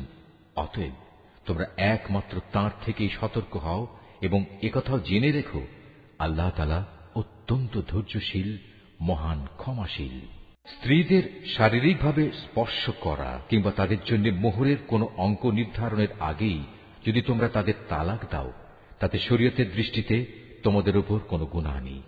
এ পরিস্থিতিতে মোহরের কোনো অঙ্ক নির্ধারিত না হলেও তাদের ন্যায়ানুগ পন্থায় কিছু পরিমাণ অর্থ আদায় করে দেবে। ধনী ব্যক্তির উপর থাকবে নিজ ক্ষমতা অনুযায়ী এবং গরিব ব্যক্তির উপর থাকবে তার সঙ্গতি অনুযায়ী। এটা নেককার লোকদের উপর আরোপিত স্ত্রীদের একটি অধিকার বটে। যদি এমন হয় তোমরা তাদের শারীরিকভাবে স্পর্শ করনি কিন্তু মোহরের অঙ্ক নির্ধারিত করে নিয়েছ, এমতাবস্থায় যদি তোমরা তাদের তালাক দাও, তাহলে তাদের জন্য থাকবে নির্ধারিত মোহরের অর্ধেক পরিমাণ, যা আদায় করে দিতে হবে। হ্যাঁ, তালাকপ্রাপ্তা স্ত্রী নিজের থেকে যদি তোমাদের তা মাফ করে দেয় কিংবা যে স্বামীর হাতে বিয়ের বন্ধন রয়েছে সে যদি স্ত্রীকে নির্দিষ্ট পরিমাণের বেশি দিয়ে অনুগ্রহ দেখাতে চায়, তাহলে তা হবে আল্লাহ ভীতিরও একান্ত কাছাকাছি। কখনো একে অপরের প্রতি দয়া ও সহৃদয়তা দেখাতে ভুলো না, কারণ তোমরা কে কি কাজ করো তার সবকিছুই আল্লাহ তাআলা পর্যবেক্ষণ করছেন। তোমরা নামাজ সমূহের উপর গভীরভাবে যত্নবান হও, বিশেষ করে মধ্যবর্তী নামাজ, এবং আল্লাহর জন্য বিনীতভাবে দাঁড়িয়ে থাকো। অতঃপর যদি তোমরা ভীতিপ্রদ কোনো অবস্থার সম্মুখীন হও, তখন প্রয়োজনে তোমরা নামাজ পড়বে পায়ের উপর দাঁড়িয়ে কিংবা সওয়ারির উপর থাকা অবস্থায়। তারপর তোমরা যখন নিরাপদ হয়ে যাবে তখন আল্লাহ তাআলাকে স্মরণ করো, যেভাবে আল্লাহ তাআলা তাঁকে স্মরণ করার নিয়ম শিখিয়েছেন, যার কিছুই তোমরা ইতিপূর্বে জানতে না। তোমাদের মধ্যে থেকে যদি কেউ মৃত্যুমুখে পতিত হয় এবং সে বিধবা স্ত্রীদের রেখে যায়, তার উত্তরসূরিদের জন্য তার ওসিয়ত থাকবে যেন তারা 1 বছর পর্যন্ত তাদের স্ত্রীদের ব্যয়ভার বহন করে। কোনো অবস্থায় যেন তার ভিটে মাটি থেকে তাকে বের করে দেয়া না হয়। এই সময় পূরণ হবার আগে যদি তারা নিজেরাই বের হয়ে যায় এবং তারা নিজেদের ব্যাপারে কোনো ভিন্ন সিদ্ধান্ত করে কোনো সম্মানজনক ব্যবস্থা করে নেয়, তাহলে এজন্য তোমাদের উপর কোনো দোষ পড়বে না। আল্লাহ তাআলা সবার উপর শক্তিশালী, তিনি বিজ্ঞ কুশলীও। স্বামীদের উপর তালাকপ্রাপ্তা মহিলাদের জন্য ন্যায়সঙ্গত ভরণ পোষণের দায়িত্ব থাকবে। আল্লাহ তাআলাকে যারা ভয় করে এটা তাদের উপর আরোপিত দায়িত্ব।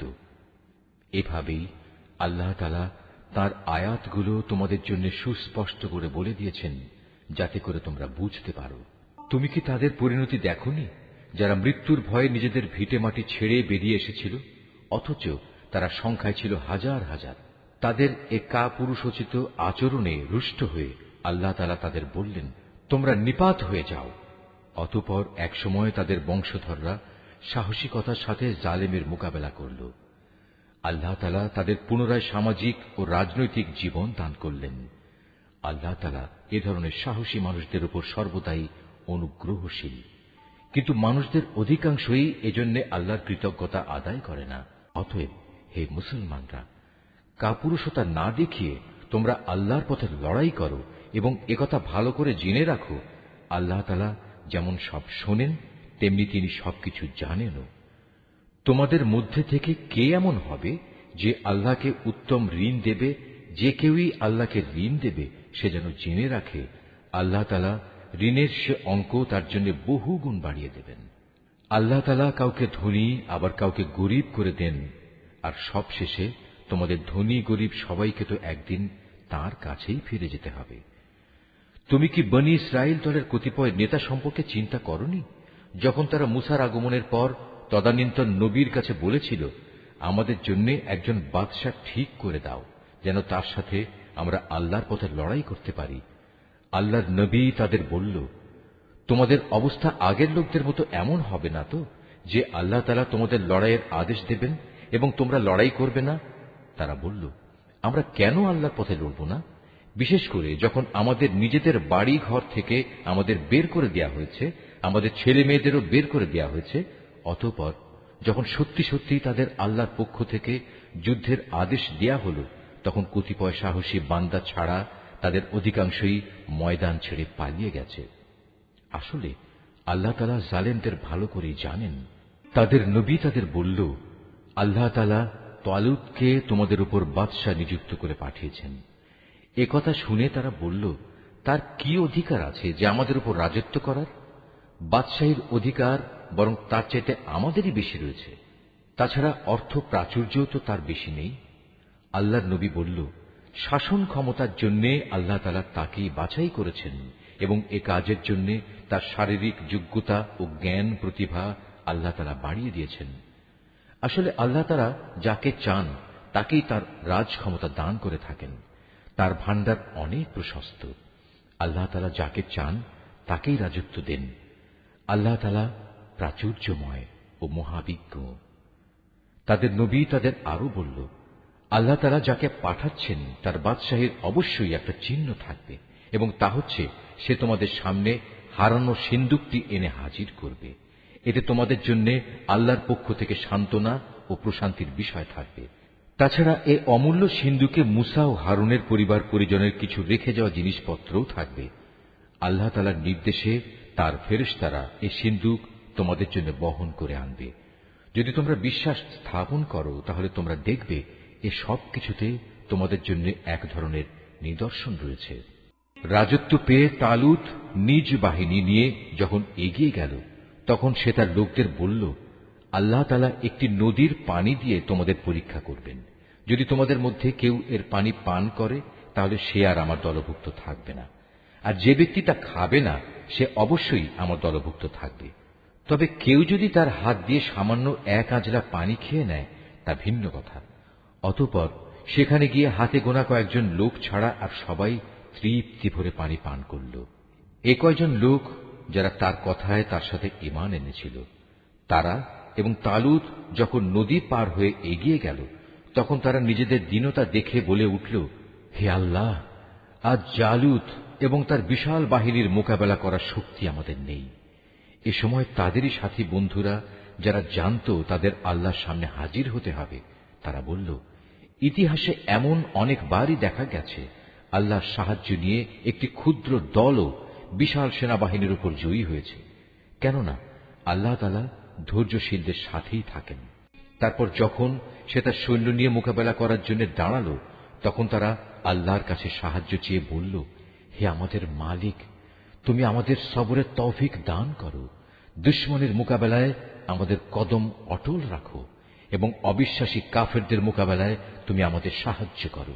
লড়াইয়ের ময়দানে তারা তাদের পর্যুদস্ত লাঞ্ছিত করে দিল এবং দাউদ আল্লাহর সাহায্য নিয়ে জালুতকে হত্যা করল। আল্লাহ তাআলা তাকে দুনিয়ার রাজত্ব দান করলেন এবং তাকে রাজ ক্ষমতা চালানোর কৌশল শিক্ষা দিলেন। আল্লাহ তাআলা তাকে নিজ ইচ্ছা মতো আরো বহু বিষয়ের জ্ঞান দান করলেন। আসলে আল্লাহ তাআলা যদি যুগে যুগে একদল লোককে দিয়ে আর একদল লোককে শায়েস্তা না করতেন, তাহলে এই ভূখণ্ড ফিতনা ফাসাদে ভরে যেত। কিন্তু আল্লাহ তাআলা তা চাননি, কেননা আল্লাহ তাআলা এ সৃষ্টিকুলের উপর বড়ই অনুগ্রহশীল। এ কিতাবে বর্ণিত এ সব ঘটনা হচ্ছে আল্লাহর এক একটা নিদর্শন মাত্র, যা যথাযথভাবে আমি তোমাকে শুনিয়েছি। এর কোন ঘটনাই তো তুমি জানতে না। তুমি অবশ্যই আমার পাঠানো নবী রসুলদের একজন। এই যে নবী রসুলরা রয়েছে, এদের কাউকে কারো উপর আমি বেশি মর্যাদা দান করেছি। এদের মধ্যে এমনও কেউ ছিল যাদের সাথে আল্লাহ তাআলা কথা বলেছেন এবং এর মাধ্যমে কারো মর্যাদা তিনি বাড়িয়ে দিয়েছেন। আমি মরিয়মের ছেলে ঈসাকে কতিপয় উজ্জ্বল নিদর্শন দিয়েছিলাম। অতঃপর পবিত্র রূহের মাধ্যমে তাকে আমি সাহায্য করেছি। আল্লাহ তাআলা চাইলে তাদের আগমনের পর যাদের কাছে এসব উজ্জ্বল নিদর্শন এসেছে তারা কখনো মারামারিতে লিপ্ত হতো না। কিন্তু রসুলদের পর তারা দলে উপদলে বিভক্ত হয়ে গেল। অতঃপর তাদের মধ্যে কিছু লোক ঈমান আনল, আবার তাদের কিছু লোক আল্লাহ তাআলা ও তার নবীকে অস্বীকার করল। অথচ আল্লাহ পাক চাইলে এরা কেউই যুদ্ধ বিগ্রহে লিপ্ত হতো না। কিন্তু আল্লাহ তাআলা যা চান তাই করেন। হে ঈমানদাররা, তোমরা যারা ঈমান এনেছ, আমার দেয়া ধন সম্পদ থেকে আমার পথে ব্যয় করো সেদিনটি আসার আগে, যেদিন কোনো বেচাকেনা চলবে না, কোন রকম বন্ধুত্ব ভালোবাসাও কাজে আসবে না, না সেদিন কারো কাছ থেকে কোনো সুপারিশ গ্রহণ করা হবে। মূলত এদিনের অস্বীকারীরাই হচ্ছে জালেম। মহান আল্লাহ তাআলা, তিনি ছাড়া দ্বিতীয় কোনো ইলাহ নেই। তিনি চিরঞ্জীব, তিনি অনাদি সত্তা। ঘুম তো দূরের কথা, সামান্য তন্দ্রাও তাকে আচ্ছন্ন করে না। আসমান সমূহ ও জমিনে যা কিছু আছে তার সবকিছুরই একচ্ছত্র মালিকানা তাঁর।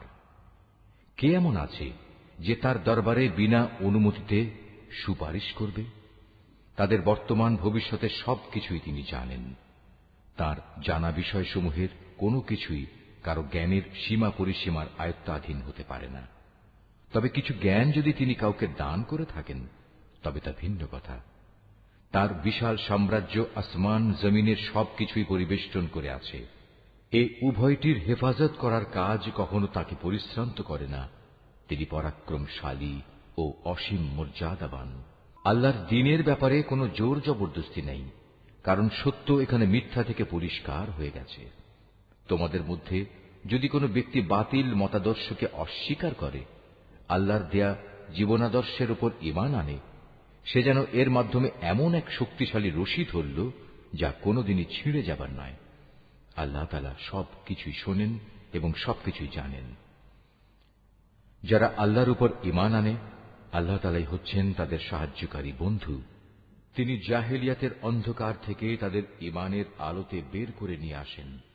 অপরদিকে যারা আল্লাহকে অস্বীকার করে, বাতিল শক্তিসমূহই হয়ে থাকে তাদের সাহায্যকারী। তা তাদের দ্বীনের আলোক থেকে কুফরির অন্ধকারের দিকে নিয়ে যায়। এরাই হচ্ছে প্রকৃতপক্ষে জাহান্নামের অধিবাসী। সেখানে তারা চিরদিন থাকবে।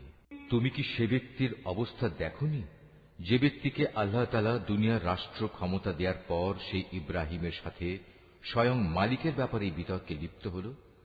বিতর্কের এক পর্যায়ে ইব্রাহিম বলল, আমার মালিক তিনি, যিনি সৃষ্টিকুলকে জীবন দান করেন, মৃত্যু দান করেন।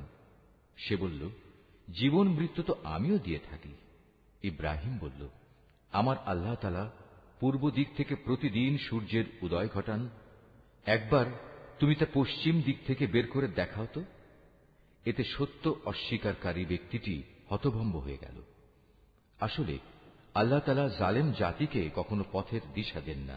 অথবা ঘটনাটি কি সেই ব্যক্তির মতো যে একটি বস্তির পাশ দিয়ে যাওয়ার সময় যখন দেখল তা বিধ্বস্ত হয়ে আপন অস্তিত্বের উপর মুখ থুবড়ে পড়ে আছে, তখন সে ব্যক্তি বলল, এ মৃত জনপদকে কিভাবে আল্লাহ তাআলা আবার পুনরুজ্জীবন দান করবেন? এক পর্যায়ে আল্লাহ তাআলা সত্যি সত্যি তাকে মৃত্যু দান করলেন এবং এভাবেই তাকে 100 বছর ধরে মৃত ফেলে রাখলেন। অতঃপর তাকে পুনরায় জীবিত করলেন। এবার জিজ্ঞেস করলেন, বলতে পারো তুমি কতকাল মৃত অবস্থায় কাটিয়েছ? সে বলল, আমি একদিন কিংবা একদিনের কিছু অংশ মৃত অবস্থায় কাটিয়েছি। আল্লাহ তাআলা বললেন, বরং এমনি অবস্থায় তুমি 100 বছর কাটিয়ে দিয়েছ। তাকিয়ে দেখো তোমার নিজস্ব খাবার ও পানীয়ের দিকে, দেখবে তা বিন্দুমাত্র পচেনি। তোমার গাধাটির দিকেও দেখো, তাও একই অবস্থায় আছে।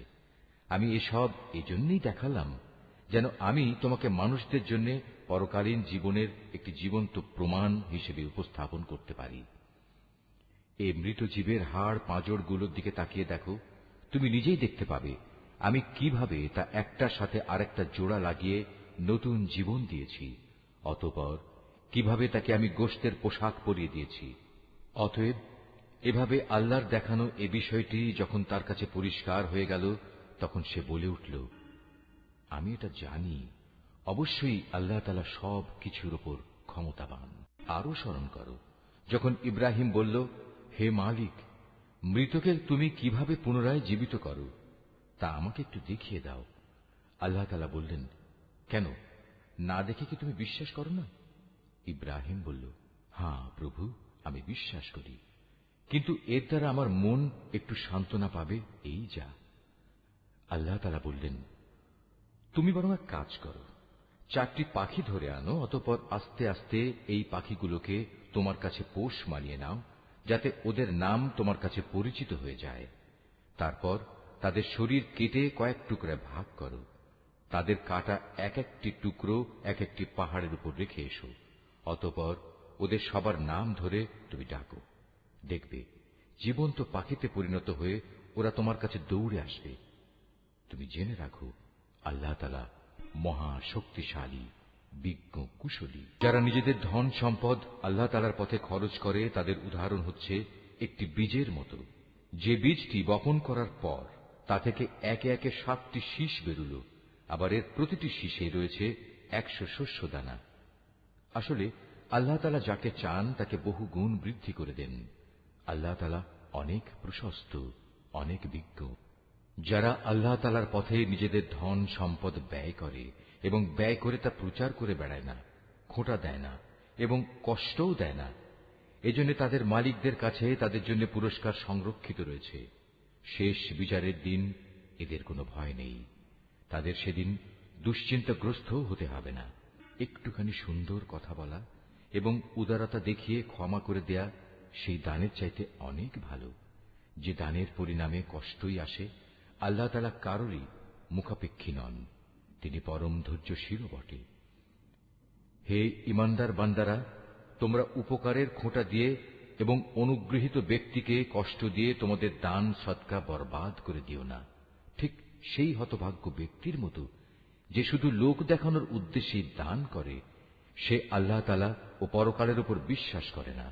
তার দানের উদাহরণ হচ্ছে যেন একটি মসৃণ শিলাখণ্ডের উপর কিছু মাটির আবরণ পড়ল, সেখানে মুষলধারে বৃষ্টিপাত হল, অতঃপর তা পাথরটিকে শক্ত করিয়ে রেখে গেল। দান খয়রাত করে তারা যা কিছু অর্জন করল, তা দিয়ে তারা কিছুই করতে পারল না। আর যারা আল্লাহকে বিশ্বাস করে না, আল্লাহ তাআলা তাদের কখনো সঠিক পথ দেখান না। অপরদিকে যারা আল্লাহ তাআলার সন্তুষ্টির জন্য এবং নিজেদের মানসিক অবস্থা আল্লাহর পথে সুদৃঢ় রাখার জন্য নিজেদের ধন সম্পদ ব্যয় করে, তাদের উদাহরণ হচ্ছে যেন তা কোনো উঁচু পাহাড়ের উপত্যকায় একটি সুসজ্জিত ফসলের বাগান। যদি সেখানে প্রবল বৃষ্টিপাত হয়, তাহলে ফসলের পরিমাণ দ্বিগুণ হয়, আর প্রবল বৃষ্টিপাত না হলেও বৃষ্টির শিশির বিন্দুগুলোই ফসলের জন্য যথেষ্ট হয়। আল্লাহ তাআলা ভালো করে পর্যবেক্ষণ করেন তোমরা কে কি কাজ করো। তোমাদের কেউ কি চাইবে যে তার কাছে ফলে ফুলে সুশোভিত একটি বাগান থাকুক, যাতে খেজুর ও আঙুর সহ বিভিন্ন ধরনের ফলমূল থাকবে, তার তলদেশ দিয়ে আবার প্রবহমান থাকবে কতিপয় ঝর্ণাধারা, আর এর ফল ভোগ করার আগেই বাগানের মালিক বয়সের ভারে নুয়ে পড়বে এবং তার কিছু দুর্বল সন্তান থাকবে। এই অবস্থায় হঠাৎ করে এক আগুনে বাতাস এসে তার সব স্বপ্ন জ্বালিয়ে দিয়ে যাবে। এভাবেই আল্লাহ তাআলা তার নিদর্শনগুলো তোমাদের কাছে সুস্পষ্টভাবে বর্ণনা করেন, যাতে তোমরা আল্লাহ তাআলার এসব কথার উপর চিন্তা গবেষণা করতে পারো। হে ঈমানদার লোকেরা, তোমরা নিজেরা যা অর্জন করেছ সে পবিত্র সম্পদ এবং যা আমি জমিনের ভেতর থেকে তোমাদের জন্য বের করে এনেছি, তার থেকে একটি উৎকৃষ্ট অংশ আল্লাহর পথে ব্যয় করো। আল্লাহর জন্য এমন নিকৃষ্টতম জিনিসগুলো বেছে রেখে তার থেকে ব্যয় করো না, যা অন্যরা তোমাদের দিলে তোমরা তা গ্রহণ করবে না। অবশ্য যা কিছু তোমরা অনিচ্ছাকৃতভাবে গ্রহণ করো তা আলাদা। তোমরা জেনে রেখো, আল্লাহ তাআলা তোমাদের দানের মুখাপেক্ষী নন, সব প্রশংসার মালিক তো তিনিই। শয়তান সব সময় তোমাদের অভাব অনটনের ভয় দেখাবে এবং সে নানাবিধ অশ্লীল কর্মকাণ্ডের আদেশ দেবে। আর আল্লাহ তাআলা তোমাদের তাঁর কাছ থেকে অসীম বরকত ও ক্ষমার প্রতিশ্রুতি দিচ্ছেন এবং সেদিকেই তিনি তোমাদের ডাকছেন। আল্লাহ তাআলা প্রাচুর্যময় ও সম্যক অবগত। আল্লাহ তাআলা যাকে চান তাকে একান্তভাবে তাঁর পক্ষ থেকে বিশেষ জ্ঞান দান করেন। আর যে ব্যক্তিকে আল্লাহ তাআলার সেই বিশেষ জ্ঞান দেওয়া হল, সে যেন মনে করে তাকে প্রচুর কল্যাণ দান করা হয়েছে। আর প্রজ্ঞা সম্পন্ন ব্যক্তি ছাড়া আল্লাহর এসব কথা থেকে অন্য কেউ কোনো শিক্ষাই গ্রহণ করতে পারে না। তোমরা যা কিছু খরচ করো আর যা কিছু খরচ করার জন্য মানত করো, আল্লাহ তাআলা অবশ্যই তা ভালো করেই জানেন। জালেমদের আসলেই কোনো সাহায্যকারী নেই। আল্লাহ তাআলা সন্তুষ্টির জন্য তোমরা যা কিছু দান করো তা যদি প্রকাশ্যভাবে মানুষদের সামনে করো তা ভালো কথা, তাতে কোনো দোষ নেই। তবে যদি তোমরা তা মানুষদের কাছে গোপন রাখো এবং চুপে চুপে অসহায়দের দিয়ে দাও, তা হবে তোমাদের জন্য উত্তম। এ দানের কারণে আল্লাহ তাআলা তোমাদের বহুবিধ গুনাহ খাতা মুছে দেবেন। আর তোমরা যাই করো না কেন, আল্লাহ তাআলা সবকিছু সম্পর্কেই ওয়াকিবহাল রয়েছেন। যারা তোমার কথা শোনে না, তাদের হেদায়েতের দায়িত্ব তোমার উপর নয়, তবে আল্লাহ তাআলা যাকে চান তাকেই সঠিক পথ দেখান। তোমরা যা দান সদকা করো এটা তোমাদের জন্য কল্যাণকর, কারণ তোমরা তো এজন্যই খরচ করো যেন আল্লাহর সন্তুষ্টি অর্জন করতে পারো।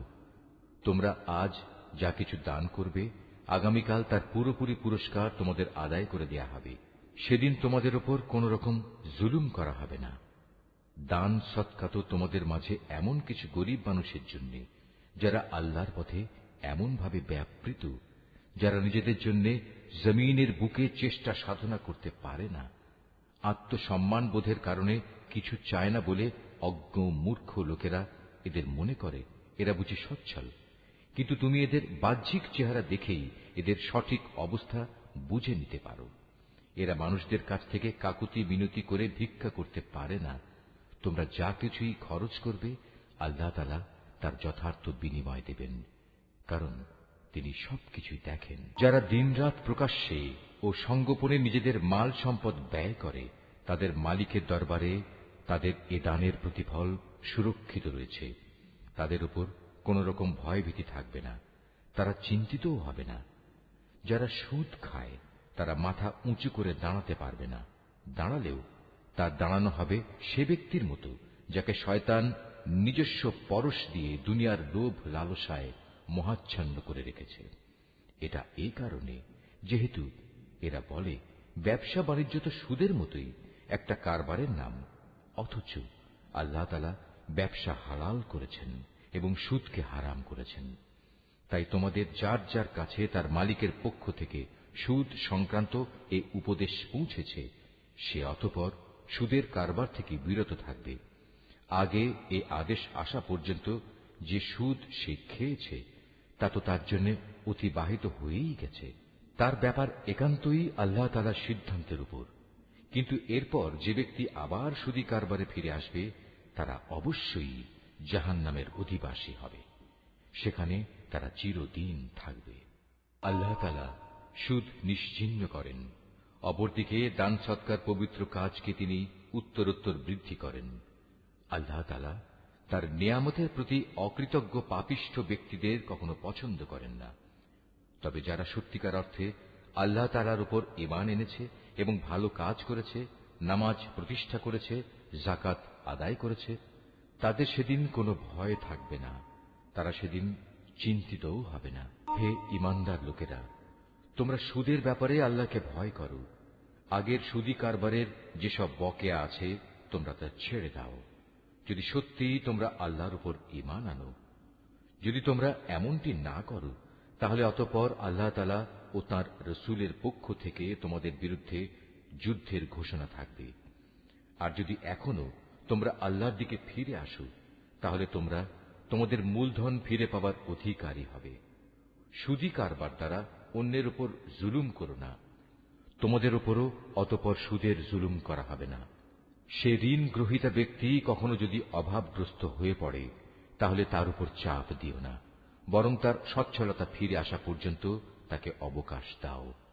আর যদি তা মাফ করে দাও, তাহলে তা হবে তোমাদের জন্য অতি উত্তম কাজ। যদি তোমরা ভালোভাবে জানো, তাহলে তাই করো। সেদিনটিকে ভয় করো যেদিন তোমাদের সবাইকে আল্লাহর দিকে ফিরিয়ে নেওয়া হবে। সেদিন প্রত্যেক মানব সন্তানকে জীবনভর কামাই করা পাপ পুণ্যের পুরোপুরি ফলাফল দিয়ে দেয়া হবে। কারো উপর সেদিন কোন ধরনের জুলুম করা হবে না। হে ঈমানদার বান্দারা, তোমরা যখন পরস্পরের সাথে নির্দিষ্ট একটি সময়ের জন্য ঋণের চুক্তি করো, তখন তা লিখে রাখো। তোমাদের মধ্যকার যে কোনো একজন লেখক সুবিচারের ভিত্তিতে এ চুক্তিনামা লিখে দেবে। যাকে আল্লাহ তাআলা লেখা শিখিয়েছেন সে যেন কখনো লিখতে অস্বীকৃতি না জানায়। লেখার সময় ঋণ গ্রহীতা লেখককে বলে দেবে কি কি শর্ত সেখানে লিখতে হবে। এ পর্যায়ে লেখককে অবশ্যই তার মালিক আল্লাহ তাআলাকে ভয় করা উচিত। চুক্তিনামা লেখার সময় লক্ষ্য রাখতে হবে তার কিছু যেন বাদ না পড়ে। যদি সে ঋণ গ্রহীতা অজ্ঞ, মূর্খ এবং সব দিক থেকে দুর্বল হয়, অথবা চুক্তিনামার কথাবার্তা বলে দেওয়ার ক্ষমতাই তার না থাকে, তাহলে তার পক্ষ থেকে তার কোনো অভিভাবক ন্যায়ানুগ পন্থায় বলে দেবে কি কি কথা লিখতে হবে। তদুপরি তোমাদের মধ্যে থেকে দুইজন পুরুষকে এ চুক্তিপত্রে সাক্ষী বানিয়ে নিও। যদি দুইজন পুরুষ একত্রে পাওয়া না যায়, তাহলে একজন পুরুষ এবং দুজন মহিলা সাক্ষী হবে, যাতে করে তাদের একজন ভুলে গেলে দ্বিতীয়জন তাকে স্মরণ করিয়ে দিতে পারে। এমন সব লোকদের মধ্যে থেকে সাক্ষী নিতে হবে যাদের উভয় পক্ষ পছন্দ করবে। সাক্ষীদের যখন সাক্ষী প্রদানের জন্য ডাকা হবে তখন তারা তা অস্বীকার করবে না। লেনদেনের সময় পরিমাণ ছোট হোক কিংবা বড় হোক, দিনক্ষণ সহ তা লিখে রাখার ব্যাপারে অবহেলা করো না।